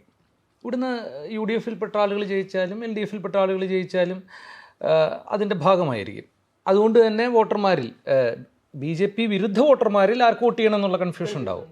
ജനാധിപത്യപരമായിട്ട് അവരത് തന്നെ തീർക്കുമായിരിക്കും. ആർക്കെങ്കിലും ആണല്ലോ വോട്ട് ചെയ്യുക എന്നുള്ളത്. അത് ഭിന്നിച്ചു പോയിട്ട് BJP ജയിക്കുന്ന സാഹചര്യമുള്ളൊരു മണ്ഡലം കേരളത്തിൽ ഉണ്ടാവുമോ എന്നുള്ളതാണ്. തൽക്കാലം അതില്ല എന്ന് എനിക്ക് തോന്നുന്നു. ഇപ്പോൾ തൃശ്ശൂർ ഈ പറഞ്ഞ മാതിരി തിരുവനന്തപുരം ഉള്ള മണ്ഡലങ്ങളാണ്. ഇപ്പോൾ തിരുവനന്തപുരത്തെ സ്ഥാനാർത്ഥി എനിക്ക് തോന്നുന്നില്ല ഇത്ര അത് അത്രയും കിട്ടതാവുമെന്ന്. തൃശ്ശൂരിൽ പോലും ഇപ്പോൾ സുരേഷ് ഗോപി ചെയ്ത ഒരു ടാക്ടിക്കലി അതത്ര മോശം കാര്യമല്ല. അയാൾ തോറ്റിട്ടും തൃശ്ശൂരിൽ തന്നെ നിൽക്കുകയും വളരെ കൃത്യമായിട്ട് നമുക്ക് അത് നമ്മൾ നിൽക്കുന്ന പക്ഷത്ത് നിന്നുകൊണ്ട് കാണുമ്പോഴുള്ളൊരു കാര്യം കൂടിയാണ്. ഇപ്പോൾ നമ്മൾ സംഘപരിവാറുകാരെ ചാണസംഖ്യകൾ, ബുദ്ധിയില്ലാത്തവർ എന്നൊക്കെയല്ലേ വിളിക്കുന്നത്. എന്നിട്ട് നിങ്ങൾക്ക് ബുദ്ധി മുഴുവൻ കാണിക്കുന്നത്, നിങ്ങൾക്ക് 1% വോട്ടില്ല. ഈ AK ബാലൻ പറഞ്ഞ പോലെ മരപ്പെട്ടി ചിഹ്നം കിട്ടുമെന്നൊക്കെയുള്ള ഭീതി. അവർ 36% വോട്ട് എന്ന് വരുന്നത് ബുദ്ധി അല്ല അടിസ്ഥാനം. അപ്പോൾ ഇതിൻ്റെ പ്രശ്നം BJP വിരുദ്ധ വോട്ടുകൾ UDFിനോ LDFിനോ പോയാലും വലിയ കുഴപ്പമൊന്നുമില്ല. അവിടെ ചെന്നിട്ട് ഇവർ എന്തെങ്കിലും ചെയ്യും എന്നുള്ളതൊക്കെ പറയുക, ഇത് പറയരുത്. നമ്മൾ ഇൻ്റലക്ച്വൽ ഓണസ്റ്റി എന്ന് പറയുന്നത് വളരെ പ്രധാനമാണ്. പൊളിറ്റിക്കൽ ഇക്കോണമിയുടെ കാര്യം എടുത്തു നോക്കിക്കഴിഞ്ഞാൽ അത്തരത്തിലൊരു പൊളിറ്റിക്കൽ പ്രോഗ്രമാറ്റിക് ആയിട്ടുള്ളൊരു ഡിസൻറ്റ് മോദിയുടെ സാമ്പത്തിക നയങ്ങൾ നടപ്പാക്കുന്ന കാര്യത്തിൽ ഇവിടെയും അങ്ങനെയൊന്നും പ്രദർശിപ്പിച്ചിട്ടില്ല. പിന്നീട് ഇപ്പോൾ പൗരാവകാശ ലംഘനങ്ങളുടെ കാര്യത്തിൽ ഇപ്പോൾ UAPA പോലുള്ളൊരു ജനാധിപത്യ വിരുദ്ധ നിയമത്തെ സർവാത്മന സ്വീകരിച്ചൊരു സർക്കാരാണ് കേരളത്തിലേത്. ദേശീയ തലത്തിൽ CPM അതിനെതിരെ നിൽക്കുമ്പോൾ ഇവിടെ 2 പേരെ പിടിച്ച് അറസ്റ്റ് ചെയ്തിട്ട് ലഭ്യമായ എല്ലാ വൃത്തികെട്ട വാക്കുകളും ഉപയോഗിച്ച് അതിനെ ന്യായീകരിച്ചൊരു മുഖ്യമന്ത്രിയും ആഭ്യന്തരമന്ത്രിയും കൂടിയാണ് നമുക്കുള്ളത്. അപ്പോൾ ആളുകൾക്ക് ഒരു തെരഞ്ഞെടുപ്പ് വരുമ്പോൾ ആളുകൾക്ക് കമ്മിറ്റ്മെൻറ്റിൻ്റെയും പ്രതിബദ്ധതയുടെയും ഭാഗമായിട്ട് നിങ്ങൾ ഇവരെ കാലാകാലങ്ങളിൽ ജയിപ്പിക്കണമെന്ന് പറഞ്ഞാൽ ആ കാര്യത്തിൽ ശ്രീ ചേക്കുട്ടി പറഞ്ഞത് ശരിയാണ്. ആളുകൾ അങ്ങനെ ചെയ്യില്ല. ആളുകൾ മറ്റൊരു തെരഞ്ഞെടുപ്പിലേക്കൊക്കെ പോയേക്കും. പക്ഷേ ഇവിടെ നിന്നും അവർ ചെന്നിട്ട് വേറെ വല്ല കാര്യങ്ങളൊന്നും ചെയ്യുന്നുണ്ട് എന്ന് എനിക്ക് തോന്നുന്നില്ല. ഈ വോട്ട് എതിരായിട്ടോ അനുകൂലമായിട്ടോ അവിടെ യെസ് ഓർ നോ പറയുന്ന സമയത്ത് ചെയ്യുക എന്നുള്ളതല്ലാതെ പെർഫോമൻസ് എന്നൊക്കെ പറയുന്നത് പോലും ശരിയാണ്, ഒരു പാർലമെൻ്ററി ഡെമോക്രസിയിൽ ബില്ലുകൾ അവതരിപ്പിക്കുക, പങ്കെടുക്കുക, അതിലൊക്കെയുള്ളത്. അതിന് പുറത്ത് പാർലമെൻറ്റിൻ്റെ അകത്തും പുറത്തും നിങ്ങൾ എന്ത് രാഷ്ട്രീയത്തെ പ്രസരിപ്പിക്കുന്നു എന്നുള്ളതാണല്ലോ. അങ്ങനെ നോക്കിക്കഴിഞ്ഞാൽ ഇവിടുന്ന് UDF ആയാലും LDF ആയാലും ജയിച്ചു പോയാൽ ഗുണമോ ദോഷമോ ഇല്ല, അവിടെ BJPക്കെതിരെ നിൽക്കുക എന്നുള്ള അർത്ഥത്തിൽ. അതല്ലാത്ത വിഷയങ്ങളാണ് നമ്മൾ ചർച്ച ചെയ്യുന്നതെങ്കിൽ നമ്മൾ വേറൊരു വിഷയം ചർച്ച ചെയ്യാം. പൊളിറ്റിക്കൽ ഇക്കോണമിയുടെയൊക്കെ അടിസ്ഥാനത്തിൽ പൗരാവകാശ ലംഘനങ്ങളിലോടും അതുപോലെ ജനാധിപത്യ വിരുദ്ധ നിയമങ്ങളോടുമുള്ള സമീപനത്തിൻ്റെ അടിസ്ഥാനത്തിൽ, വികസനത്തിൻ്റെ സങ്കല്പത്തിൻ്റെ അടിസ്ഥാനത്തിൽ, ധനിക ദരിദ്ര ഡിവിഷൻ്റെ കാര്യത്തിൽ നിങ്ങൾ സ്വീകരിക്കുന്ന നിലപാടുകളുടെ അടിസ്ഥാനത്തിൽ, ലൈവ്ലിഹുഡിൻ്റെ ആർക്കായിരിക്കണം ജനാധിപത്യത്തിലെ പങ്കാളിത്തം എന്നുള്ളതിൻ്റെ അടിസ്ഥാനത്തിൽ ഇതൊക്കെയാണ് ചർച്ചയെങ്കിൽ നമ്മൾ വളരെ കേരളത്തിലെ ഈ പറഞ്ഞ LDFനോ UDFനോ ഒക്കെ പ്രതിസ്ഥാനത്ത് നിൽക്കേണ്ടി വരുന്ന ഒരുപാട് വിഭാഗങ്ങളുണ്ട്. ഞാൻ കരുതുന്നത് ഈ തെരഞ്ഞെടുപ്പ് എന്ന് പറയുന്നത് ഇന്ത്യ വളരെ ദുർബലമായ രീതിയിലാണെങ്കിലും വളരെ ദുർബലമായ രീതിയിലാണ് നമ്മളിതിനെ ഉണ്ടാക്കിയെടുത്തിരിക്കുന്നത്. ആ ദൗർബല്യത്തിൽ നിന്നാണ് ഇന്ത്യയിലെ വലതുപക്ഷ രാഷ്ട്രീയം ശക്തി ആർജിച്ചത്. പക്ഷേ അത്രയും ദുർബലമായ രീതിയിലെങ്കിലും ഒരു ജനാധിപത്യ മതേതര സമൂഹമായിട്ട് താരതമ്യേന ദുർബലമായെങ്കിലും നിലനിൽക്കുകയും ഒരു ആധുനിക ജനാധിപത്യ മതേതര സമൂഹമായിട്ട് മുന്നോട്ട് പോകാനുള്ള സാധ്യതകളെ പിടിക്കുകയും ചെയ്യുന്നതിന്, അങ്ങനെ പിടിക്കണോ എന്നുള്ളതിൻ്റെ അവസാന തെരഞ്ഞെടുപ്പുകളിൽ ഒന്നാണ് ഇത് എന്ന് ഞാൻ കരുതുന്നു. നമ്മുടെ മുമ്പുള്ള ചോദ്യം എന്ന് പറയുന്നത് BJP തോൽക്കണോ എന്നുള്ളത് മാത്രമാണ്. BJPയെ തോൽപ്പിക്കണം എന്നുള്ളത് മാത്രമാണ് ഈ തെരഞ്ഞെടുപ്പിലെ രാഷ്ട്രീയം. കേരളത്തിലെ LDFനോ UDFനോ വോട്ട് ചെയ്യുക എന്നുള്ളത് മറ്റൊരു വിഷയമാണ്. സ്വാഭാവികമായും ഭരണത്തിലിരിക്കുന്ന ഒരു പാർട്ടി എന്നുള്ള നിലയിൽ CPMൻ്റെ നേതൃത്വത്തിലുള്ള സർക്കാർ പല വിഷയങ്ങളിലും സ്വീകരിച്ച നിലപാടുകൾ കൂടുതൽ ചർച്ചാ വിഷയമാവുകയും അതിൽ ആളുകൾക്ക് എന്തെങ്കിലും അസംതൃപ്തി ഉണ്ടെങ്കിൽ അവർക്കെതിരായിട്ടുള്ള വോട്ട് ആയിട്ട് പ്രതിഫലിക്കുകയും ചെയ്യും. അങ്ങനെ പ്രതിഫലിക്കുന്നതൊക്കെ ജനാധിപത്യത്തിന് നല്ല ലക്ഷണമാണ്. അങ്ങനെ പ്രതിഫലിക്കണം. കുടത്തിലും ഭരണിയിലും സൂക്ഷിച്ചു വെച്ച ആളുകളല്ല സമ്മതിദായകർ, പൗരന്മാർ. അങ്ങനെയാണ് എന്നാണ് വിളിക്കുന്നത്. 5 കൊല്ലം കൂടുമ്പോൾ വോട്ട് ചെയ്യാൻ പോകുന്ന മനുഷ്യരിൽ രാഷ്ട്രീയ പാർട്ടികൾക്ക് വിശ്വാസം ഉണ്ടാകാൻ പാടില്ല. അങ്ങനെ അവരെപ്പോഴും എന്തു ചെയ്യും എന്നറിയാതിരിക്കണം. അപ്പോഴാണ് ഒരു ജനാധിപത്യത്തിൽ ഉണ്ടാകാത്തത്. കമൽ റംസജിന് എന്ത് തോന്നുന്നു? കേരളത്തിൽ ഈ പറഞ്ഞ രീതിയിൽ തന്നെയാണ് കണ്ടുള്ളൂ. കാരണം വെച്ചാൽ കേരളത്തിൽ നിന്ന് എന്തായാലും കുറച്ച് ലെഫ്റ്റ് MPമാർ വേണം. കാരണം വെച്ചാൽ ഈ പറഞ്ഞ രാഷ്ട്രീയ പ്രയോഗങ്ങൾ നമ്മളിവിടെ എന്ത് നടപ്പിലാക്കുന്നു എന്നുള്ളതല്ല, അതിൻ്റെ ഒരു തിയററ്റിക്കൽ സാധ്യതകൾ ലോക്സഭയിൽ അവതരിപ്പിക്കണം എന്നുണ്ടെങ്കിൽ ലെഫ്റ്റിൻ്റെ തിയറി അറിയുന്ന കുറച്ച് ആൾക്കാർ വേണം. അതിപ്പം ഇല്ലെങ്കിൽ അതിൻ്റെ പ്രയാസങ്ങളുണ്ട്. ഒരു ഉദാഹരണം പറയുകയാണെങ്കിൽ സീതാറാം യെച്ചൂരി രാജ്യസഭാംഗത്വം കഴിഞ്ഞ് വരുമ്പം അദ്ദേഹത്തെ അഭിനന്ദിച്ചത് അവിടെയുള്ള ഏറ്റവും വലതുപക്ഷക്കാരായ സ്പീക്കർ ഉൾപ്പെടെ എല്ലാവരുമാണ്. അതൊരു വലിയ ലോസ് ആയിരുന്നു. അത് മനസ്സിലാകാത്തത് ഇടതുപക്ഷത്തിന് മാത്രമേ ഉള്ളൂ. പിന്നെ അദ്ദേഹത്തെ അങ്ങോട്ട് പറഞ്ഞേക്കണോ വേണ്ടിയോ എന്നൊക്കെയുള്ള ചിന്തകൾ പോലും ഉണ്ടായില്ല. ഒരു BJP വിമുക്ത ഭരണം കുറച്ചു കാലത്തേക്കെങ്കിലും വേണമെന്നുള്ള ആഗ്രഹമുണ്ട്. പഞ്ചാബ്, ഹരിയാന, ഡൽഹി, ദക്ഷിണേന്ത്യൻ സംസ്ഥാനങ്ങൾ, ചില കിഴക്കൻ സംസ്ഥാനങ്ങളിൽ നിന്നൊക്കെയുള്ള വിധി അതിനെ സഹായിക്കും എന്നുള്ള ഒരു മനക്കോട്ട ഞാൻ കിട്ടുന്നുണ്ട്.